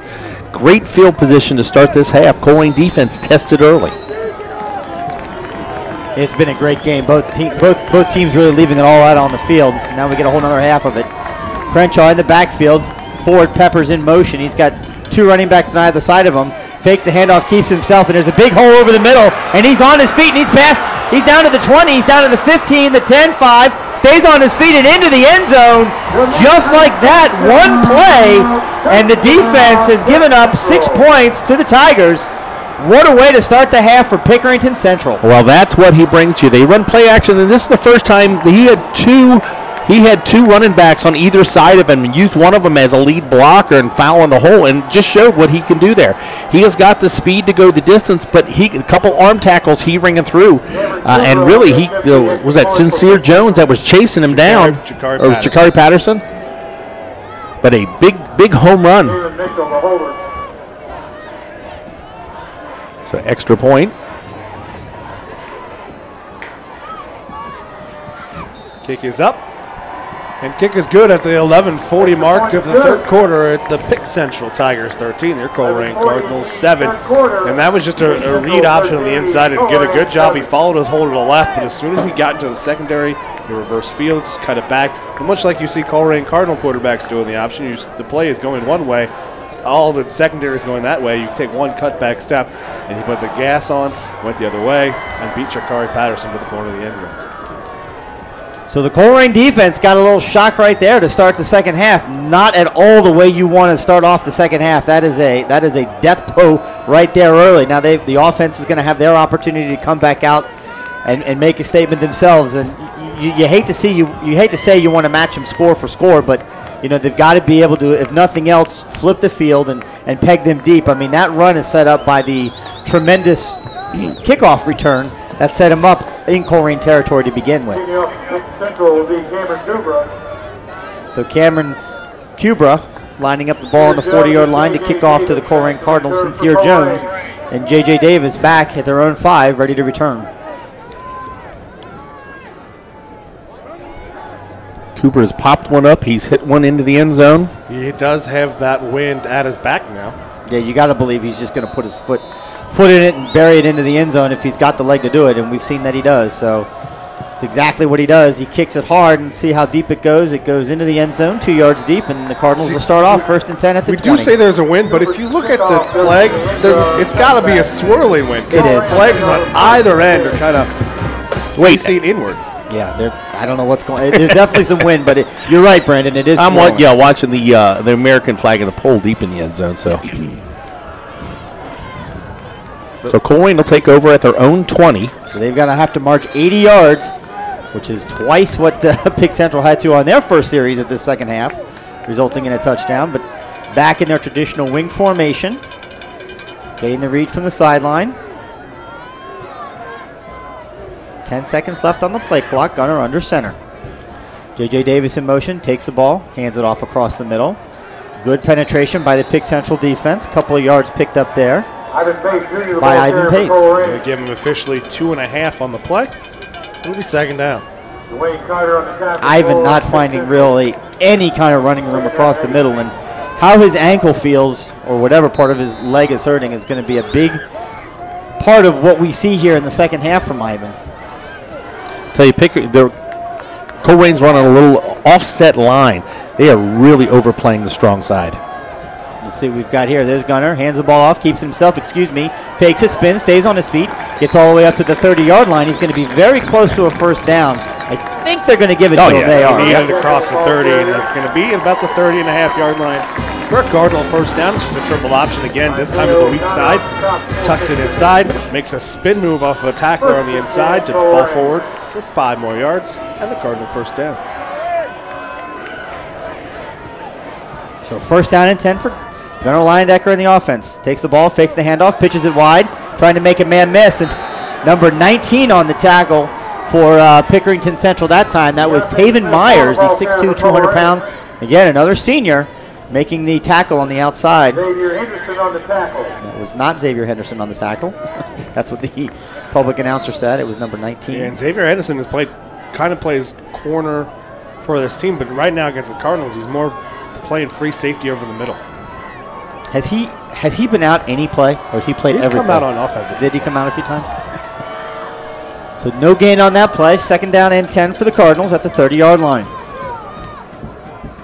Under center, takes the ball, hands it across the middle. There was some room there. Ivan Pace took it, and he's immediately hit by, I think it was Xavier Henderson and number 19 once again. Going to pick up about 3 yards on the play. It'll be third down. The ball carrier for Colerain. Yeah, it's going to make it second down and about 7. Third down and 7. Third down and 6, Colerain.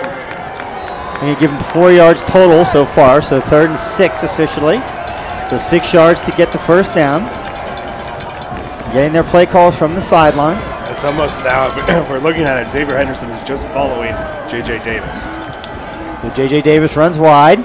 He's going to get the pitch. He's going to try and get enough for the first down, and he's going to get hit by Xavier Henderson. And I think he stretched It's going to be an interesting spot. Henderson hit. Yes. That's a first down with that spot. Yep. Yeah, Henderson comes up and hits him hard, but J.J. Davis, as he's going out of bounds, reaches his arm out. Needed the 40.5, got the 41. Headsy play by J.J. Davis. This is the adjustment. We talked about Xavier Henderson, the Michigan State recruit. He's the cornerback. He's not the cornerback anymore. He is just following wherever J.J. Davis is going. He's almost playing, as we've seen St. X play, that adjuster position. Yep. That's a good point. And Brandon, you're spot on. He's following J.J. Davis. He's their best player on defense, or best player on their team, and they want him watching our guys. So there's a handoff across the middle. Oh, no, excuse me. Gunner kept it and then pushed it to Deontay Smith-Moore, who gets tackled, but not until he picks up 4 yards on the play. 4, maybe 5. Depending on the spot. But again, Colerain Cardinals, just a simple inside veer going against the strength of the defense, and that gives them some more open space to work. But again, Xavier Henderson doing a fantastic job. Deontay Smith-Moore had a one-on-one, and he tackled him, but luckily for the Cardinals, it's 5 yards downfield. Really surprised we haven't seen any play action or a little swing pass. Colerain kind of opened it up. They're just decided that we're just going to run our option. It's early. Man in motion. Gunner takes it, hands it off over the middle. Once again, met by about 5 Pick Central players. Ivan Pace keeps it, never really goes down. It's going to pick up about 3 more yards on the play, so it's going to be third and about 4. Yeah, Dwayne Carter, their big junior, 6'4", 275 pounds on the defensive line. Third down and 3. The ball will be at the Cardinal 48. They'll need the 49 for the first down. Dwayne Carter has several Big Ten offers already, even as a junior. So another, again, one of those highly touted D1 type players that Pick Central brings to the table. Man in motion. There's a counter to J.J. Davis. Oh, he's got a seam. And he's into the open. He's at the 40, the 35, the 30. He's down to the 25, the 20. Xavier Henderson's out there. He makes the miss, and he's into the end zone. Touchdown, Cardinals! Jay Jake Davis, 52 yards for the touchdown. He's fast. I thought when he got down to the 10 and Xavier Henderson was down there that he was in trouble. But he juked him, made the Michigan State recruit miss, and took it right into the end zone. When you see him got him coming, you think he's got the angle. Just that little stutter step allowed him to run past and get it. But what a great call. They've been running that extra tackle over on that side. This time they countered against it, caught him over, Pickerington Central overplaying it. Colerain has tied this up. Extra point is down, up, and through. So at the 7:53 mark of the third quarter, it's your Colerain Cardinals 14, the Pick Central Tigers 13. You mentioned the counter. Not only were they shifting, what they did is they shifted their defensive end down inside of the guard, trying to make him kind of confuse Gunner. They kind of wanted overplayed, trying to confuse the guards up front who the read was. But unfortunately for the Pick Central Tigers, there was no read. It was a counter, stealing off right where they would won. And to the every bench to the Cardinals, Deontay Smith-Moore, kick block, knocks the corner outside. Ivan Pace seals the linebacker coming from the inside. And it's J.J. Davis for 6 points the other way. So that was a 52-yard run, you said, and 52. He had a 70-yard earlier. J.J. Davis had 112 yards in the first half on just 5 carries. So tack on another 52 to that at least. Plus another 10, 12, yeah. So JJ's having a good game again. Yeah. Recently voted by the fans and those who voted on Cincinnati.com. He was the Inquirer Player of the Week last week with his 218-yard performance against St. Xavier. This is the weirdest win ever. It's bizarre. It's in, it's out, it's sideways. The American flag is in like a spiral. Yeah, it's not even hanging right on the pole. So Colerain, interesting what they'll try to do. A good return last time by Pick Central. Squib kick. Up man bobbles it, picks it up. And sorry for the silence. We're just it was one of those hold your breath moments. This up man picked it up, and sometimes when a play is delayed like that, you get over pursuit by the kick coverage team, and that kind of what happened. But they did force him to reverse fields, and he went completely to the other sideline, and it was chased down by Javon Hicks. That was number 6, right? Samuel. It was Samuel. Terry Samuel took it, and again, he's their speed guy, and you're right, he ran towards the sideline trying to find that open hole. It was never there. He never planted his foot. But then again, the Pick Central was all the blockers were kind of like waiting because they didn't want to get a block in the back because they were all in position. Cardinals were in position, just trying to string it out. So Pick Central starts off first down and 10 at their own 32-yard line. Crenshaw under center, 32 in motion. Drops back, hands it off over the middle. There's a hole there. Number 27, I think, has got it. And he's going to take it all the way out up to the 44-yard line. So it'll be a first down. For Pick Central. That was 27 on the play. Lance Matthews, who I don't think we've called his name yet tonight. This is truly a running back by committee as we get 3 substitutions. Taj Roberts, Rusty Feth, and Ace Aaronswender. So your big beef all making a switch up front of the Cardinals. Well, they've had success off this right side following the big guard and tackle on this side. So Colerain does a little bit.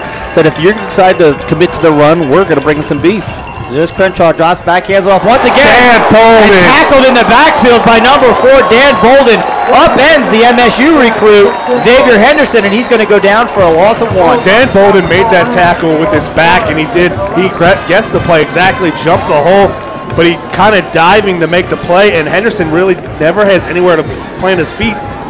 Dan Bolden doesn't wrap him up, but he can't run, and his legs are taken right out from under him. So yard loss, second down and 11. At their own 43-yard line, Pick Central, 3 wide receivers to the left. Crenshaw's got it. He passes it out looking for a block. There is a block and steps right out of bounds as Tristan Peppers gets it up to the 49-yard line. So still about 5 yards short of the first down. They're going to give him the 47. 47. Oh, wow, okay. I thought he got up to the 49, so only to the 47. So just a short gain on that extended handoff, as we like to call it, or just a pass in the flat. Third down and 7. Big play for the Cardinals here. Really would like to see a stop here on this Pick Central offense because they are dangerous. I'll tell you what, Central has had a lot of success on 3rd and long tonight. The more chances you give this offense to get a big play, the more you're playing with fire. There goes a man in motion. Crenshaw's in the backfield by himself, looking to pass. He's got some pressure, throws it. It is incomplete, in and out of the hands. Intended for number 11, Alex Morgan, and it will be fourth down. Alex Morgan had some space, just sat down about the 50-yard line. He had some room, maybe would have got the first down, but maybe heard footsteps, not sure. He's listed in our program as a defensive lineman. We know he plays tight end, but showed his defensive line skills and dropped that ball. So here comes the punt team. But this is a, middle field. Say it. Go ahead and say it. It's a good place to just bury the Cardinals deep in their own field. Yeah. It's a good place to try a fake, but I can't imagine them doing it. Snap is back. Punter's got it. Peppers, and he get away, Colerain. Heads up and look away. It'd be an interesting spot. It's another bad kick being walked off. He shanked it to the left. They're still walking it off. Referee's walking the sideline looking for the spot, probably close to the 40-yard line, Mr. Referee. 37-yard line. All right. So huge break for the Cardinals. So the Cardinals had a 4-yard punt earlier that set up a field goal. This is a 20-yard punt that sets up the shortest field of the evening for the Colerain Cardinals. Yeah, field position battle so far. Pickerington Central has just owned Colerain. Colerain has struck on the big play. Yeah, as did Crenshaw before on his big play, but you're right. On a short field. Again, the Cardinals now have it up 14-13. 6:33 left to go here in the third quarter. Lots of time to play. But they're in a good position on their own 37-yard line. There's a handoff to the fullback. He's going to lower his head, continue to drive the pile forward, pick up 5 yards on first down. Nothing fancy, just a fullback dive off the option, and Leyendecker rightly reads it, and Pace just rides the pile for 5 yards. We mentioned earlier this year, Pickerington Central beat Lancaster 14-13. Basically, Lancaster runs an option much like maybe De La Salle, more veer, more midline. Like Mason. It's like Mason or used Glen to. But this it clearly frustrated the Tigers, it seemed like, and I think that's got to be the mode here. There's once again a handoff over the middle. The ball is stripped. They didn't stop. That's amazing. They didn't call the play dead. He wasn't down. He was falling over still top moving. of the pile. Yeah, Ivan Pace trying to push, and it was a good play by the defenders. I've seen that a couple times. Pickerington Central really, that second man into the pile, looks for the strip, and we don't see that too often from Ivan Pace. Might see him drop it on the mesh at some point, but once he's got it in his hands, he's usually sure-handed. This time the ball stripped. Picked up by number 9. 8. All right, was that 8? That was Gillison who picked it up. Another MSU recruit. So it'll be first down and 10 for Pick Central on the Colerain 39-yard line. So first turnover goes to the Tigers. There's a snap, fakes the handoff to Crenshaw, and he keeps it. He runs up the middle, stays on his feet, and he's going to have enough for the first down into Colerain territory, all the way down to the 22-yard line. So once again, the sophomore quarterback, he's talented. He's very special. He's going to be able to write his ticket wherever he wants to go. But he's still got 2 more years of high school left, plus whatever he can manage to do in this game and beyond if Central's able to pull out the victory. So it'll be first down for the Tigers at the 27 of the Cardinals. They've gone to the I formation for the first time. Jeremiah Wood dotting the I. He gets the handoff, and he's tackled in the backfield. Ivan Pace. Love to see the junior coming in, and even after fumbling the ball, making a tackle for loss in the backfield. It'll be second down and 12 back at the 30. Yeah, he's occupied by a blocker on the edge, and basically the ball carrier, Jeremiah Wood, had to basically dance a little bit, and then Ivan Pace just kind of said, enough of this, threw the blocker in the Wood, took him down for a 3-yard loss. So 2 wide receivers split wide. Crenshaw under center. Takes the ball. There's a pitch or a handoff to number 6 who tries to cut it back up in the middle of the defense, and there's just nothing there for him. The Colerain defense steps up once more. Trying to run that misdirection, try to run the little trap sweep underneath of the play action rollout. And the Cardinals are there. Ivan Pace forces it back inside, and the Cardinal defense closes 3rd and 10. So kind of an interesting spot on the field. The ball spotted at the 26, needing 10 yards. I mean, you can go play action, you can go quarterback draw right here. Haven't had a lot of success with the drop back pass. I expect to see a QB draw here. Let's see what it does. Crenshaw drops back, surveys the field, looks, passes it deep down the field, and it is over the intended target. Not by much, though. The receiver in the end zone was there and couldn't quite pull it in. Let's see who's getting up on that play. Trying to see who that was. That was number 9. 10. I think it was 11. 11. Number 11. Alex Morgan. Yep, that was Morgan. I don't know that he would have been able to bring that in. That was over his hands. But Well, it was one of those two. The play took a while to develop, and you always tell your receivers keep running. Yep. So slow down just slightly. Setting up now the Tigers. This will be a 44-yard attempt at the same spot Mangold missed earlier. he's got a leg, does Cooper. Let's see if he can put it through. Snap is back, hold is down, kick is up. I think he's going to be wide. It definitely was long enough, but he was wide left. But just like the Colerain, when the ball reaches the end zone, the ball's going to be spotted at the 20. So Colerain with the first turnover of the game. Defense comes up, kind of bails him out a little bit, makes the stop, get the ball back to the offense. And let's be clear, it's actually the second turnover, right? Deshaun Pace did intercept the ball at the end of the first half, but that's the first meaningful turnover. Absolutely. I always thought too with quarterbacks. None of us remember it. It wasn't meaningful. It didn't happen. No, with quarterback stats, always that Hail Mary at the end that gets interception, that should always be thrown out in my book. Well, good thing you don't write the book. Exactly. It would have lots of pictures though. So the Cardinals have it back. Some crayons. Again. Cardinals have it back again. 4:07 left in the third quarter. Back at their own 20-yard line with a 1-point lead. Back to the traditional wing formation. Gunner takes it, hands it off to Ivan. He's got it. The ball's on the ground again. Unbelievable. This is exactly what cannot happen with this offense. Ivan is now fumbled on back-to-back carries, and Pick Central is going to get the ball first and 10. The 24-yard. The 24-yard line. Unbelievable. Not sure what happened there. What is it about the semifinal? I don't understand.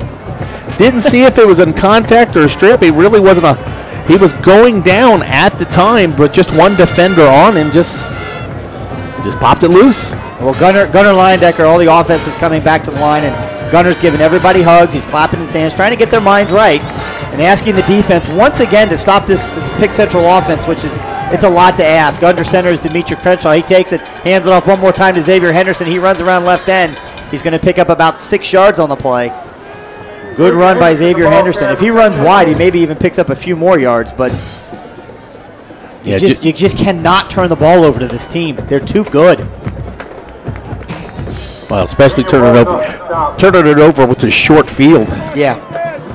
So he did pick up. They gave him 6 yards on that carry. It's going to be second down and 4.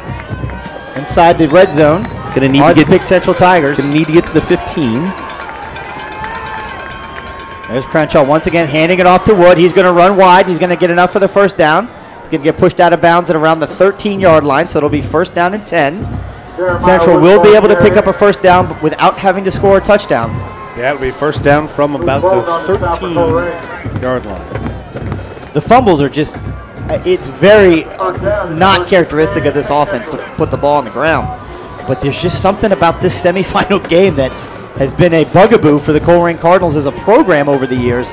Only 1-3 in this game in their history. So Crenshaw now in the shotgun.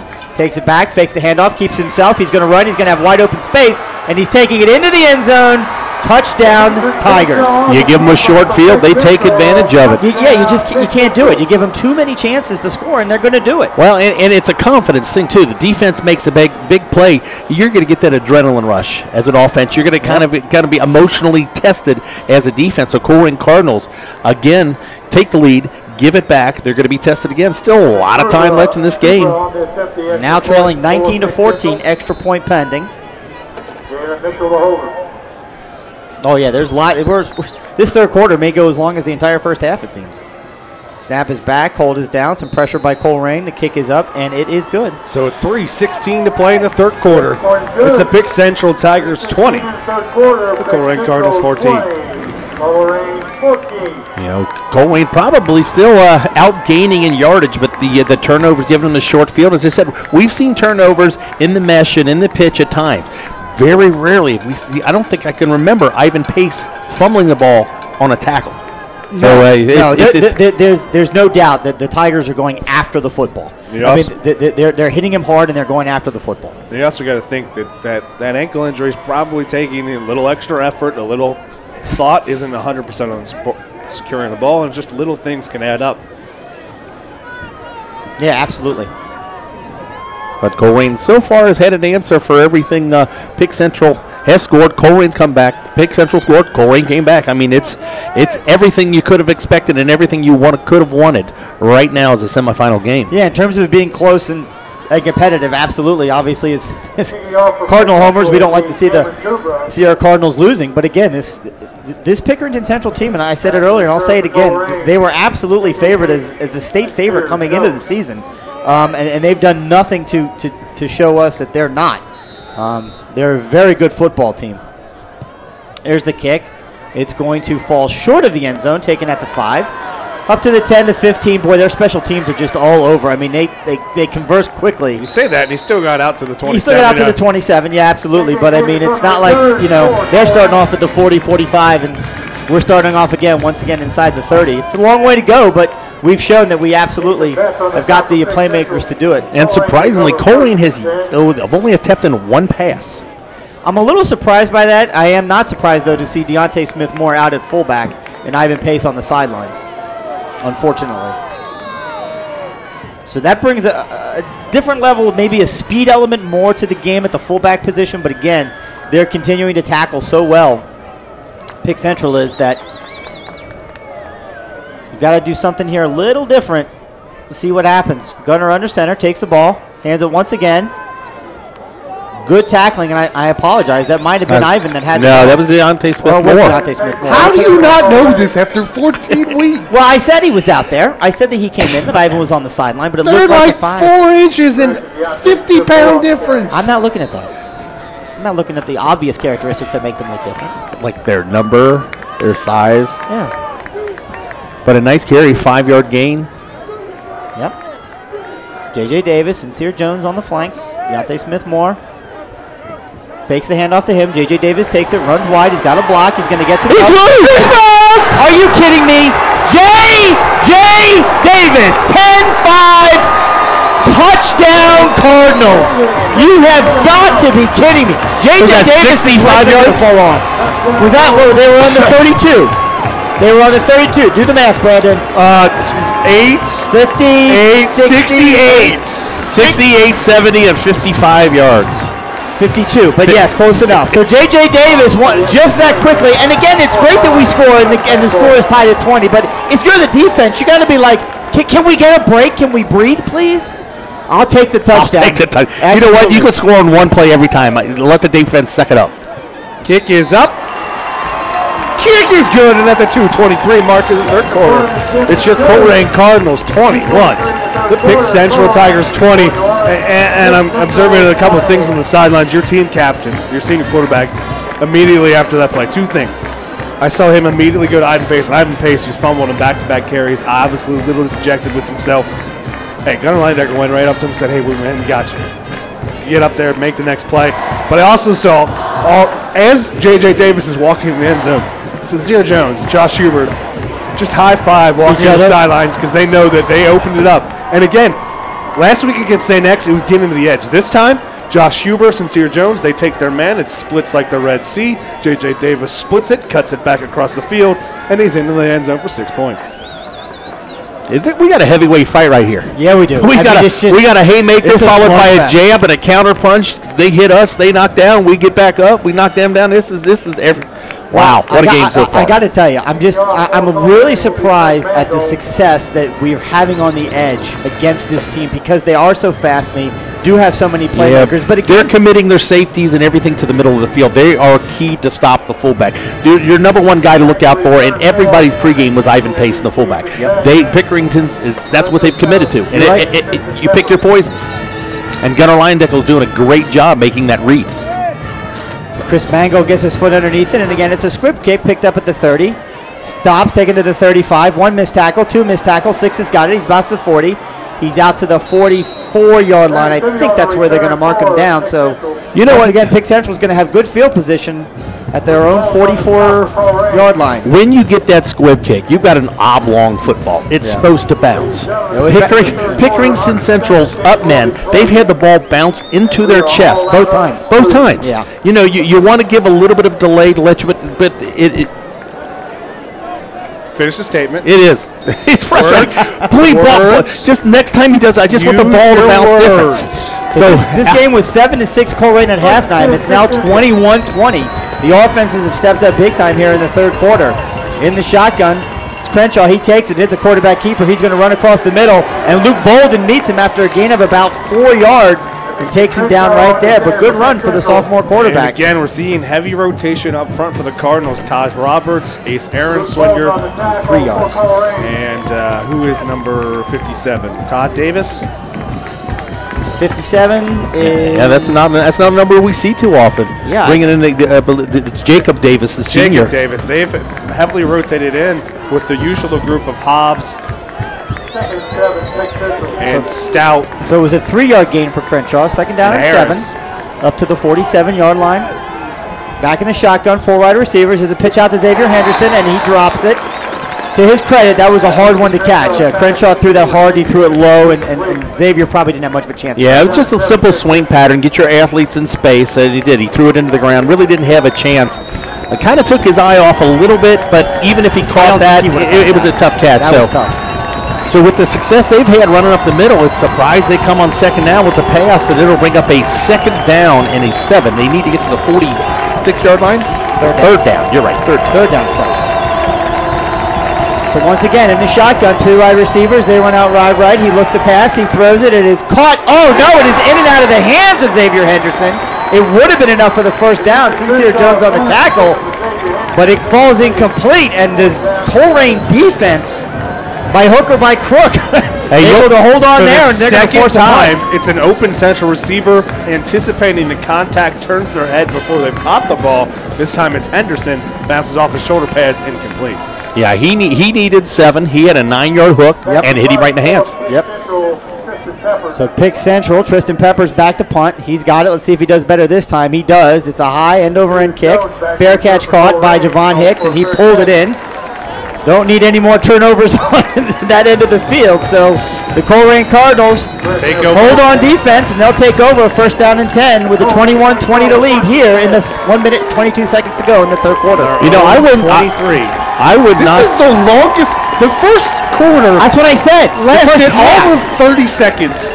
Yeah. And this is taking the longest quarter in the history of quarters. It could be. Smith Moore is going to stay in at fullback. Yeah, I think that's absolutely. You know right what? call. If they're keen on the fullback and we're not having a success, him as a decoy that's there, it's fine. Give Ivan a chance to rest for defense. Absolutely. No, totally agree. All right, so wing formation. Here we go. Lots of movement up front. Cardinals tackle, I think, fell out of his stance trying not to jump there. So it'll be a 5-yard penalty against That's the one of those ones he's going forward and he just kind of tried to catch himself. But he's moving forward, and we have a 5-yard penalty on the Cardinals. So as we get a score update, Mentor has taken the lead, 21-14. Oh, they've had the lead the whole time. So up 21-14 over Liberty. The winner of this game will get the winner of that game next week in the Division I state championship. And both of these teams right now just going back and forth. I mean, they both showing they absolutely want this victory and a chance to go to Canton. Play clock running down, 6. Gunner under center, takes the ball, hands it off across the middle. Oh, he almost slipped out of there. Yep, some good run there. Just got out past the 20, so just a couple of yards gained on it. Yes. Deontay Smith-Moore is going to get 4 yards, but he was a shoestring away from going a lot more. Yeah, doesn't have the size, but a lot more slippery. Doesn't need a big hole to get through. He picks up 4. Javon Hicks out wide. How many have we seen a pass attempt tonight? 1. 1 pass attempt. Now we've got whistles again. I'm not sure. Another false start against the Cardinals. So that's 10 yards in penalties just on this series alone. That's not the way we want to go. It'll remain second down, but they're going to lose 5 more yards. Knock them back all the way inside the 20, even deeper. So now down to the second 11 becomes 2nd and 16. Yeah, down to the 17-yard line. I would really like to see a tight end release. I would really like to see J.J. Davis go another 85 yards. That'd be pretty impressive. Referees, what are they discussing here? Just making sure everything's set. Don't be in such a rush. Enjoy the game. They just took a long time to there we go. The play clock now starts. They only had to count to 5. It just took a while to get there.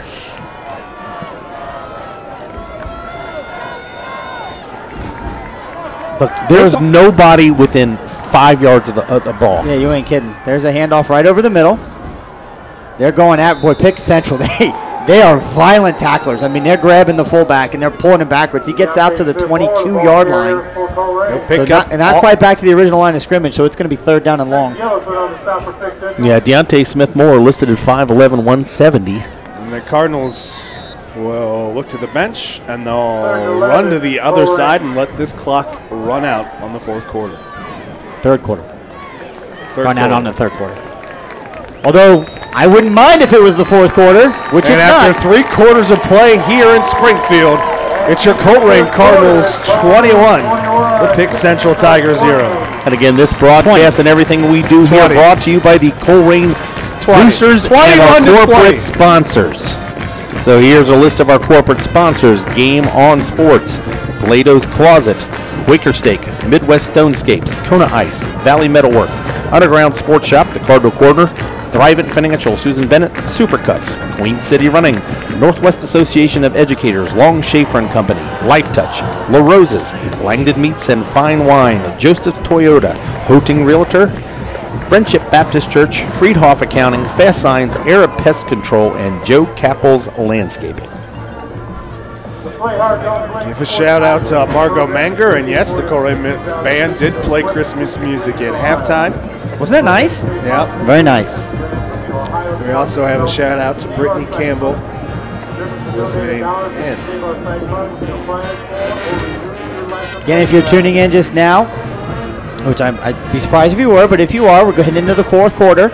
You can reach us here in the booth, radio@wearecolerain.com. That's the email address. And, of course, you can chat us live up in the live chat here on YouTube, which is blowing up. We can see it. Any questions, comments about the team or the season or what's next? And if you'd like to call Chris directly, that's 513. Don't do that. Nobody wants to do that. Thank you. I do want to give a shout out to Brian for the lozenge. That was a huge help. That helped out. I didn't think it would, but just had a little tickle there in my throat, and I could not get rid of it. It kind of hit me at the end of the first half. So that 3rd quarter took approximately 4.5 hours, and here we are going into the 4th quarter now. Again, Colerain with a 1-point lead and sitting on a 3rd and 11. Yeah, the difference so far, Colerain on the first 2 possessions, their defense held them to field goals. Yeah. So 2 field goals, 3 touchdowns for Colerain. Extra points have all been good. Colerain with the turnover bug so far in this quarter. It led to a short fields, but really with the plays that they were running, the quarterback that he can take a look. The short field didn't matter. Well, it kind of. Well, no, it kind of did because it affects the play calling. Absolutely, it changes the play calling, and both touchdowns have been runs by Crenshaw. And again, he's a special football player. Only did we mention sophomore? He's sophomore. So the first time tonight, the Cardinals come out in the shotgun formation.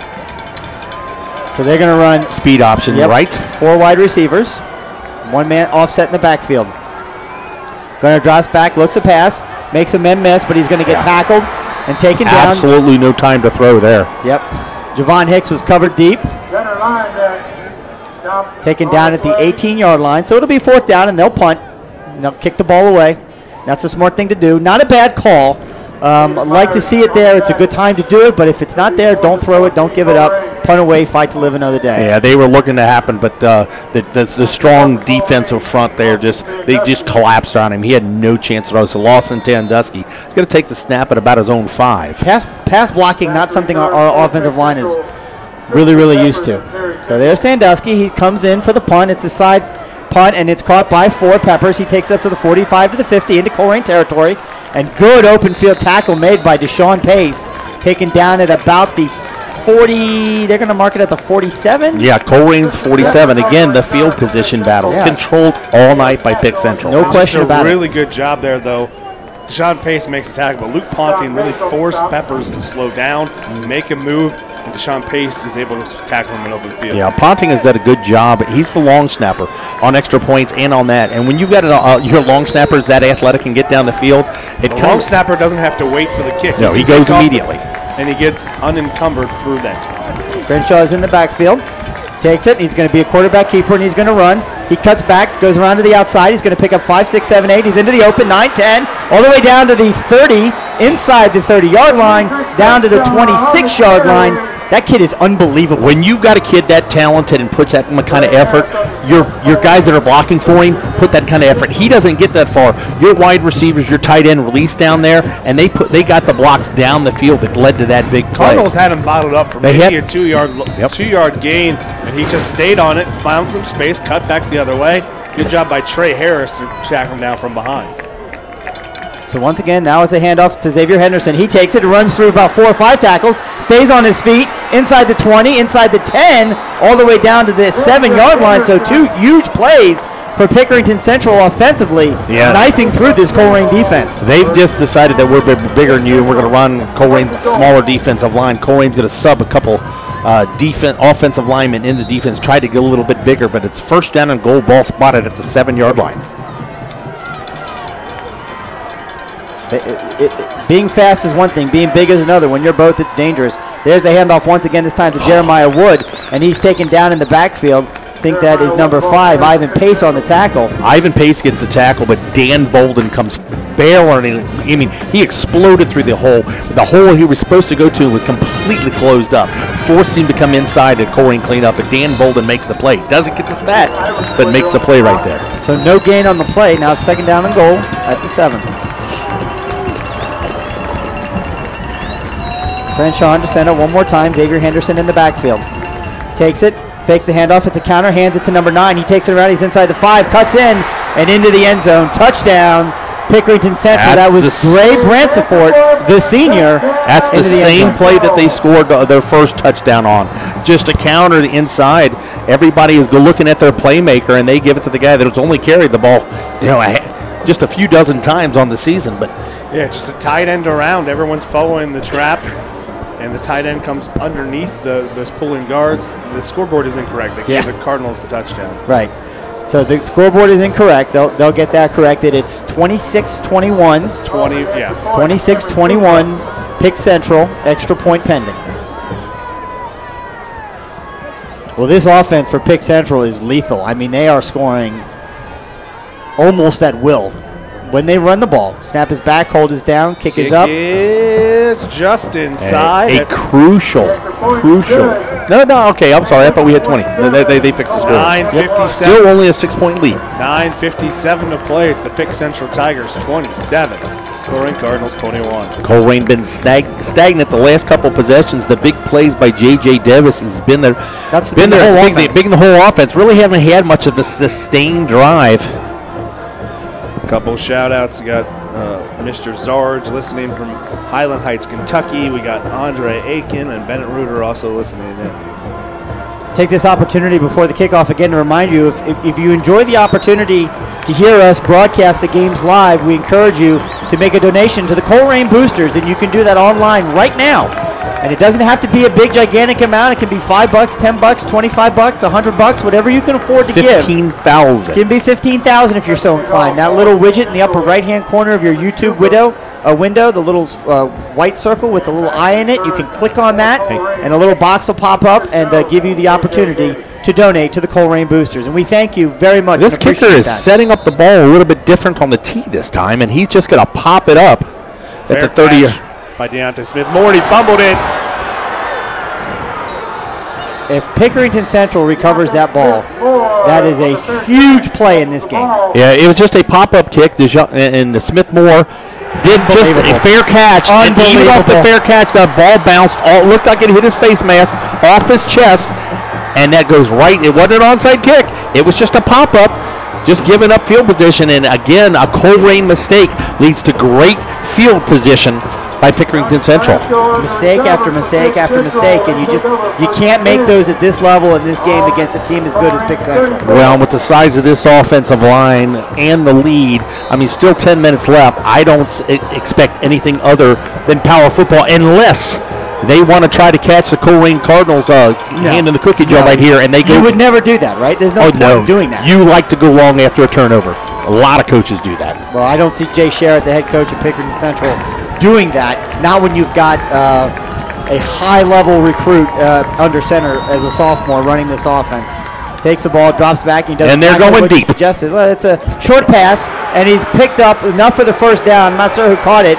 Stays on his feet. Is that Alex Morgan who did? Yeah, it's Alex Morgan, the 6'5", 240. And he takes it all the way down to the 11-yard line, where it'll be another first down for Pick Central. Yeah, play action. They ran a receiver deep, and Colerain followed him. They ran the tight end underneath him, wide open. This time secures a catch with two hands, uses a little bit of power, runs through the Colerain tackler. Ball got. The defense really needs to step up here. They've got to make a play.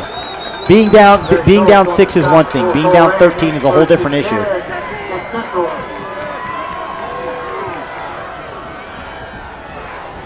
Snap is back. Crenshaw's got it.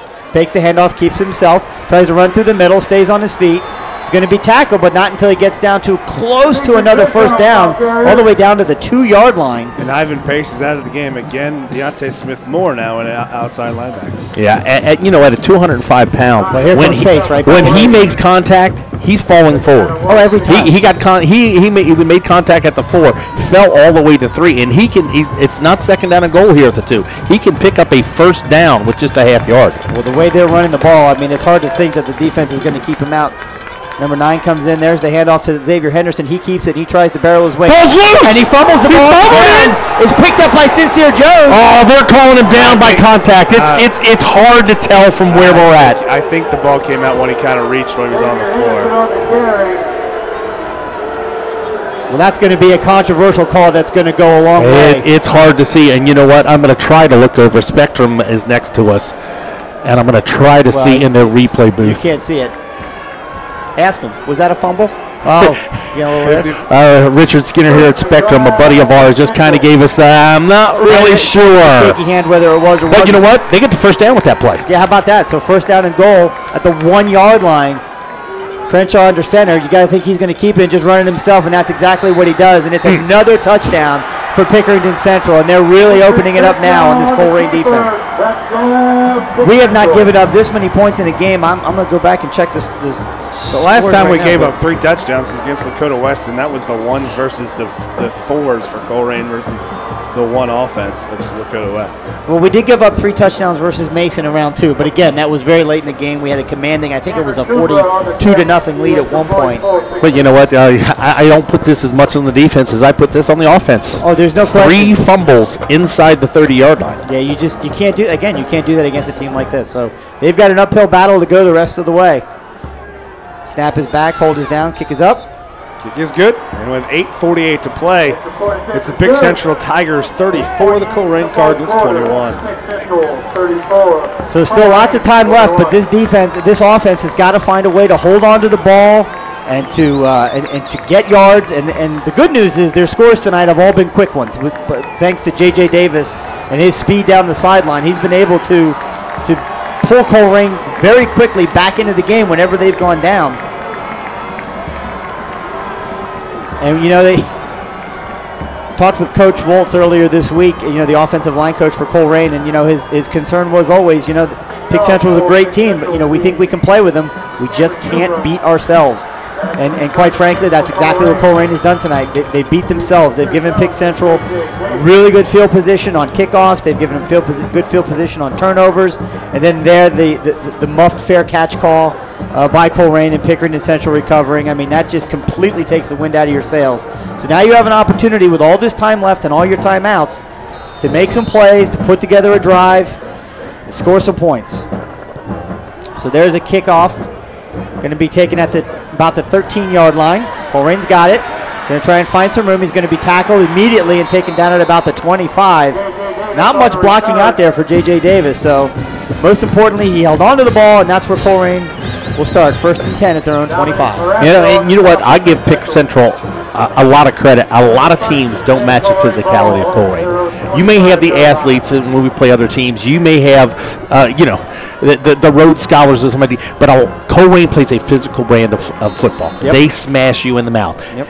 And Pick Central does the same thing. I mean, this is one of the hardest hitting games I've seen on both sides. Yeah, absolutely. We've played Pick Central twice before, 2012 and 2013, won both those games, but this team is markedly better than either one of those teams. There's a handoff across the middle.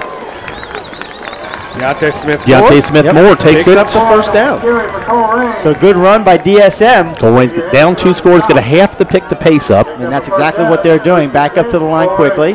But look at this defense. There is one guy outside 3 yards off the ball. Well, you got to believe a pass is going to be coming here very soon because of that defense they're playing. This big, quick defensive line didn't give him enough time last time. Gunner takes it, rolls around, keeps it himself. He's going to stay on his feet, gets by did not get by Xavier Henderson. Ball did come loose, but it was after the contact to the ground.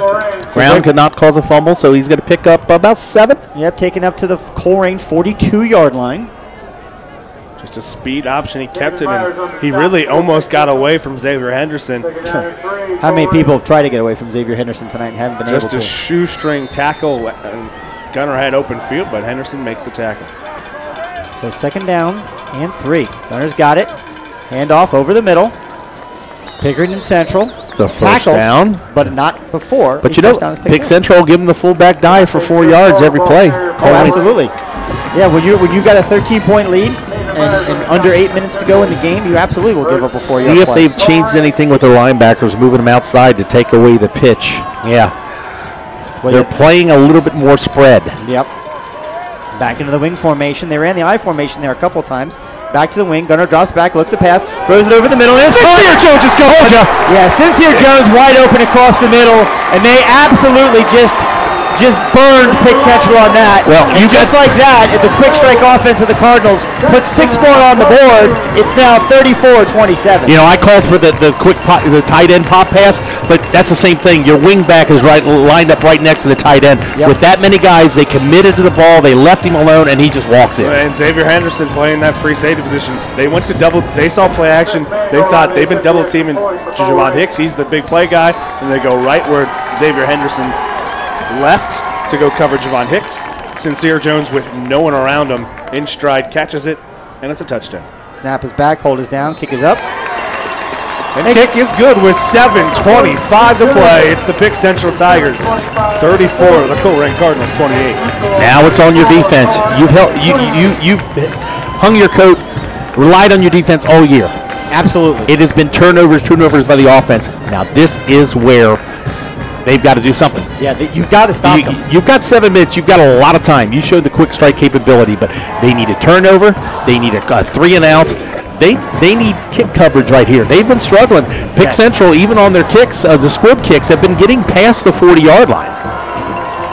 They have switched sides, and he does have the wind to his back at this moment for this 4th quarter. So I would prefer to see him at least attempt to kick it deep if you can get it out. In the first quarter, he did kick a couple at this side of the stadium out of the end zone. The wind really isn't swirling anymore. It is at his back. So we'll see what they let him do here. This game is Pick Central is really their coverage team is pretty much playing close, maybe looking for an onside kick. Really not respecting the deep kick. Their back men are setting up at the 15-yard line as the ball falls off the tee. Well, Cardinals want the wind to help them. They don't want to help them before they kick the ball. They would like the wind when the ball's in the air.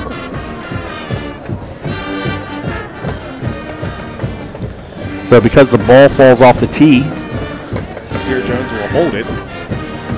That was a 54-yard touchdown reception, by the way, by Sincere Jones. It was more like an 8 to 12-yard touchdown catch, and then no one in front of him. So Mango kicks it, headed towards the corner. Stay in bounds. Went out of bounds, and unfortunately, it was a good idea, but unfortunately it went out of bounds, and it's going to be a procedure penalty against the Cardinals on the kick. Let's see what they're going to do. If they're going to take the kick or make them re-kick it. With the success they've had of the... we'll find out. With the return game. It looks like the offense is coming out for Pickerington Central, and they're going to take over 1st down and 10. at their own 35-yard line. Yeah, we've seen this a couple weeks earlier. Teams have made them re-kick it, but it looks like Central wants it at the left hash at the 35-yard line. So again, we talked earlier. This Pick Central offensive line averaging 6'1", 300 pounds, all seniors. And now the referees are now getting together and they're talking. Okay, no change there. So I think they were asking, why is it on the hash and not in the middle of the field? The coach has a choice at that point on a dead ball situation.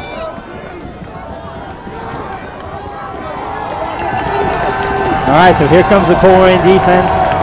They've got to find a way to stop. Hold on, we've got a little bit of an equipment issue. Referee's timeout. Some issue with this belt, I have no idea. Yeah, they'll have to reset the play clock. You know it's a good game when all three of us are standing. My legs hurt. From standing? From sitting. Snap is back to Crenshaw. He takes it. He's a block in the back. Yep, there it is. Yep. Good call, Brian. You were all over that. Yeah, Deshaun Pace comes blitzing. They go a straight quarterback run. It wasn't even a draw. It was his quarterback dive off the right side. Pace from his safety position flies around the left corner, gets it, forces the running back to block him. He blocks him in the back, and it's what's huge about it. It's a spot foul. Yep, and it happened 4 yards behind the line of scrimmage. 2.5. 3 yards. The referee did move the flag up after the play. All right. They're going to call it a holding, not a block in the back. Still a spot foul. And it's been a relatively penalty-free game, really. I've seen somewhat speculative holds on both sides. The referees have let them play.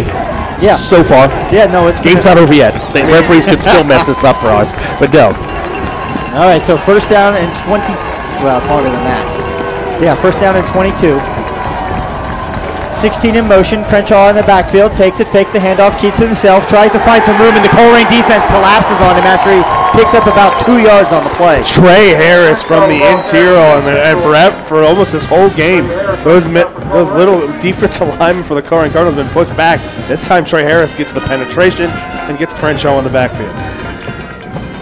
I know this Colerain defense has got to be winded because they've been out there a lot, but they've got to dig down deep and find a way to stop this offense from picking up a first down and get that ball back.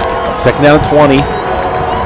Crenshaw in the backfield all by himself, snaps the ball, looks to pass, tosses it out to Xavier Henderson, who catches it at the 30. He's going to dive forward past the 35, back to basically the original line of scrimmage. It'll be third down and 9. It's kind of been the play that's been there the whole time. Real soft, under coverage underneath, just going to kind of let that corner's going to play way off, trying to cover that third of the field and lets him catch it deep. But it's the first time they've really went that way.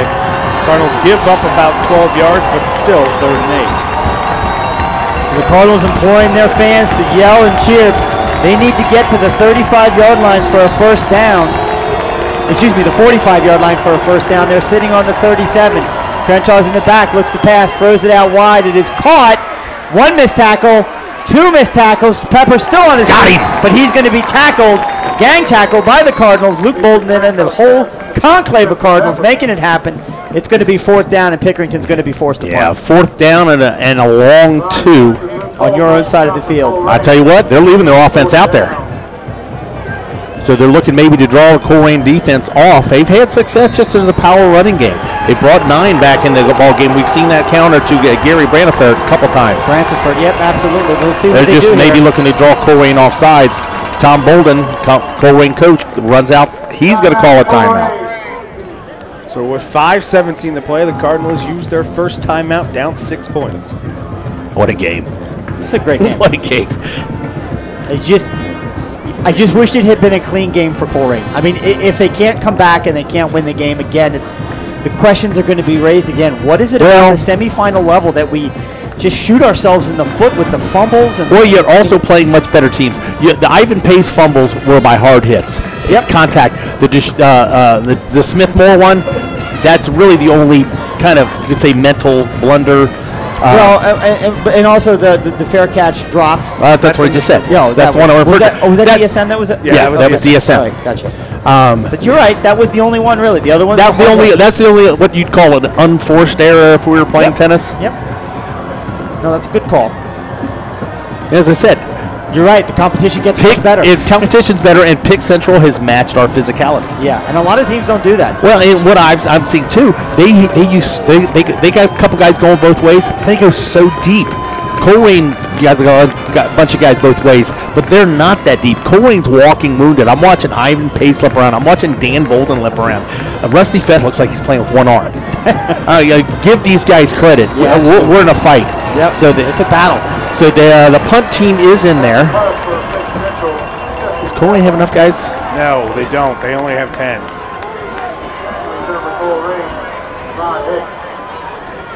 So the punt does get off. There are no flags. It's going to bounce inside the 20 and then bounce out of bounds.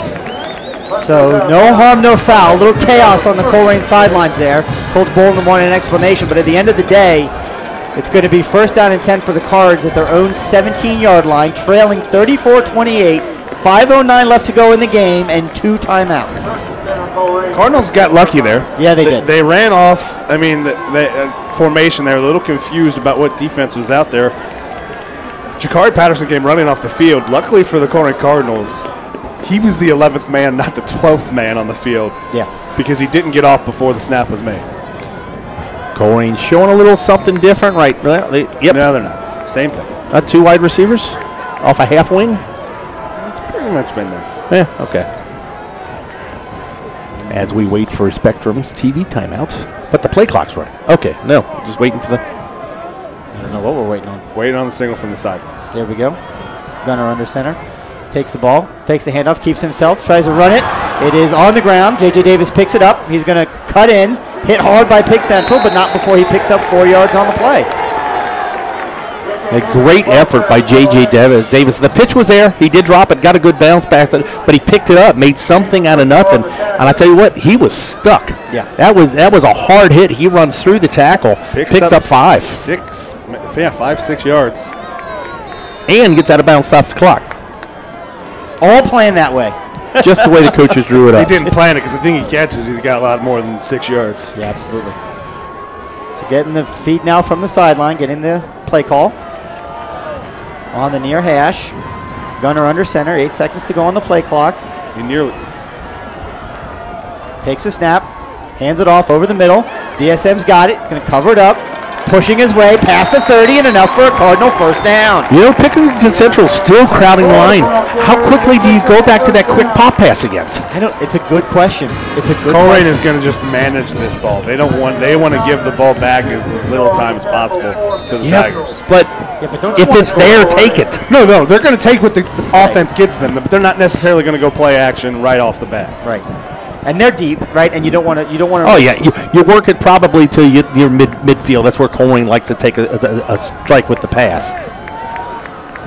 You've got Xavier Henderson now patrolling the middle of the field. Gunner drops back, looks to pass. There's a man behind him, and he's going to get sacked for a loss. Didn't hear the footsteps behind him. That was number 8, the tight end, Trenton. Let me get his last name right. That's Trenton Gillison. Yeah, 6'6", 204 pounds. That's a big loss for the Cardinals. Or 240. First and 10. Now it's 2nd and 17 back at their own 23. Yeah, he maybe had the underneath route there, kind of a little bit of an indecision. He had a little bit of time, rushed slightly, but. Yeah, credit Gillison again, another Michigan State recruit. Him and Xavier Henderson on this defense, both going to Michigan State. Under 4 to play now. Yep, need to move now. Ball's on the ground, unbelievable. Bad snap. Gunner falls on top of it. He's actually going to pick up a yard on the play, but now it's going to be 3rd and long. Don't know if it's a bad snap or he just kind of pulled out of there a little bit too early. Either way. Yeah, either way, the clock is running. 3 minutes and 30 seconds to go. This is bad news right here because you've had 2 effectively negative plays here, and now you're sitting at 3rd and 16 with under 3:30 to go in the game. You've got 2 timeouts, but you really needed to score on this series. There you go. With the expectation that you're probably going to end up having to kick it away if not. Gunner takes it, drops back, looks at pass, throws it over the middle, and it is intercepted, intended for Javon Hicks, picked off by Xavier Henderson. He takes it back to the 30, the 20. He's headed into the end zone, but he's going to be tackled right at the 5-yard line, and that's probably the ball game. They go play action, and when you only run one guy into a route, Yep. it's easy to defend. Yeah, he threw it into double coverage. Well, what they did, they tried to fake that little bubble, but the Tigers did not bite. Yep. And they sat back deep. Henderson underneath, cuts off the push route, takes it back all the way to the 4-yard line. Not going to say that's the proverbial nail in the coffin, but it might be with only 3:05 left to go and a 6-point lead. The defense would have to be absolutely miraculous here. They're going to do nothing but power runs. Yeah. Power run, power run, power run. And a field goal at this point would nearly put it out of reach. Right, and you've got a field goal kicker who, as far as I can tell, has been perfect on the year. Your Colerain is what, burned up one timeout? Yeah, they 2 burned timeouts, one. but if they score, I mean, the field goal can make it a 2-possession game. right. So snap is back. Crenshaw fakes it, keeps it himself, Ball game. and he takes it into the end zone for a touchdown. They're going to put 40 points up on this defense, and I got to be honest with you, I didn't think that was possible. But again, the turnovers, the interception, the muffed kickoff. I mean, when you make this many mistakes at this level against this quality of a team, you're not going to get a chance to advance on. And unfortunately for the Cardinals, their dream season is going to come to an end once again here in the state semifinal. The extra point is pending, but right now it's 40-28 Pick Central with only 3 minutes left to go in the game. The 4 second-half turnovers have really been the difference in this ballgame. So the extra point, snap is back, kick is up. Kick is good. So with 3 minutes to play, it's the Tigers 41, your Colerain Cardinals 28. So other than the sophomore phenom, this is a senior-laden team. Colerain is very young. They return a lot of starters. They are going to be a contender next year. They still got 3 minutes left. Weirder things can happen, but when you're playing a team this talented with this much experience, as I said, preseason favorites to go very deep. Little mistakes are going to bite you, and big mistakes are going to bite you even harder. 4 turnovers. That's it. I mean, that's the story. And all the turnovers on your half of the field. Exactly. Yep.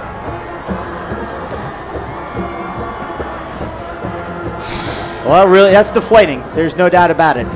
This team was good enough to win a state championship. There's no doubt about it. But unfortunately, the mistakes will come back to haunt you. And Pick Central, with the exception of one meaningless turnover at the end of the first half, has not fumbled, has not thrown an interception, and they've ridden the coattails of their star quarterback.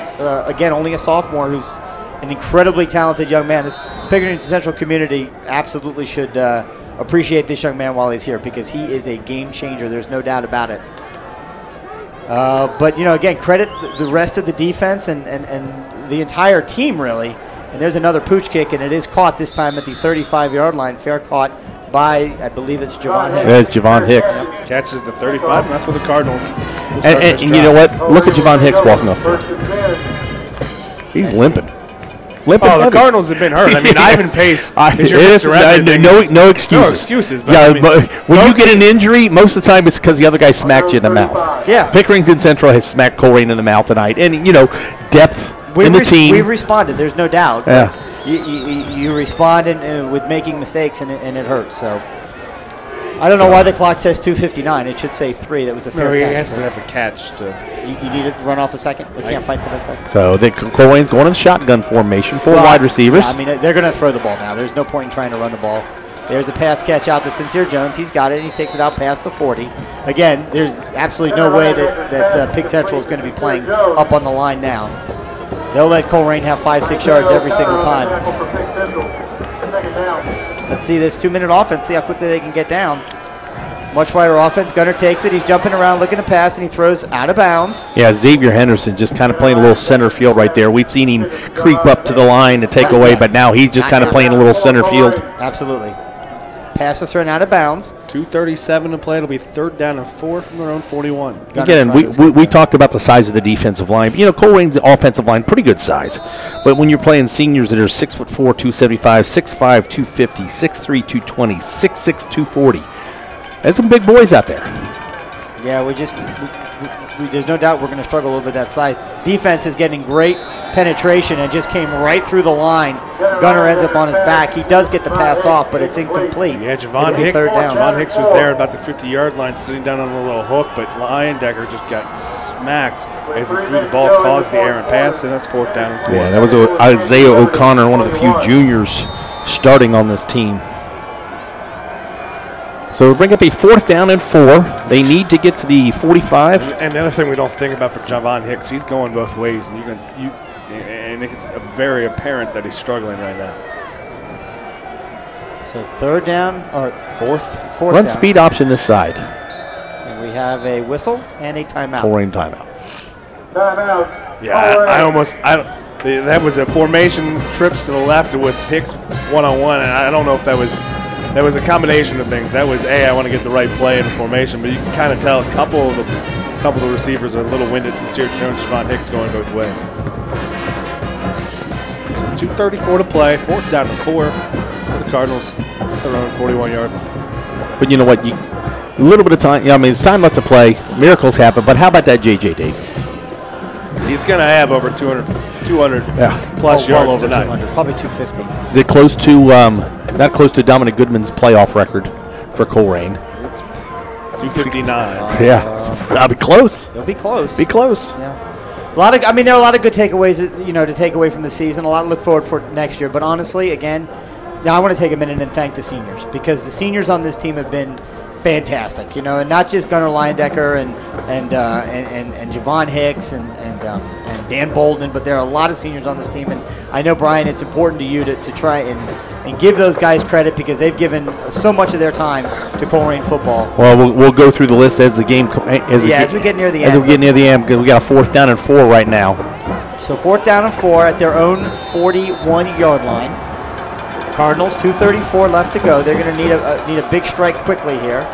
Got 3 wide receivers split wide to the left. Gunner drops back, looks to pass, throws it right to Javon Hicks, who gets it, and he's going to have enough for the 1st down. They're going to stop the clock up to the 47-yard line. So 1st down, Colerain. Yeah, Pick Central's just going to sit deep. They'll give them that 1st down underneath. Yeah, absolutely. They'll give them it's a simple throw. Clock stops while they move the chains. Yep, so once again, 4 wide receivers, single man bet set for protection. Gunner throws it deep down the field, and it's over the intended target of Sincere Jones. So incomplete pass, just a few seconds come off the clock, it'll be 2nd down. And that was a double. It was a kind of an inside sit route with a wheel coming from the inside receiver on both ends.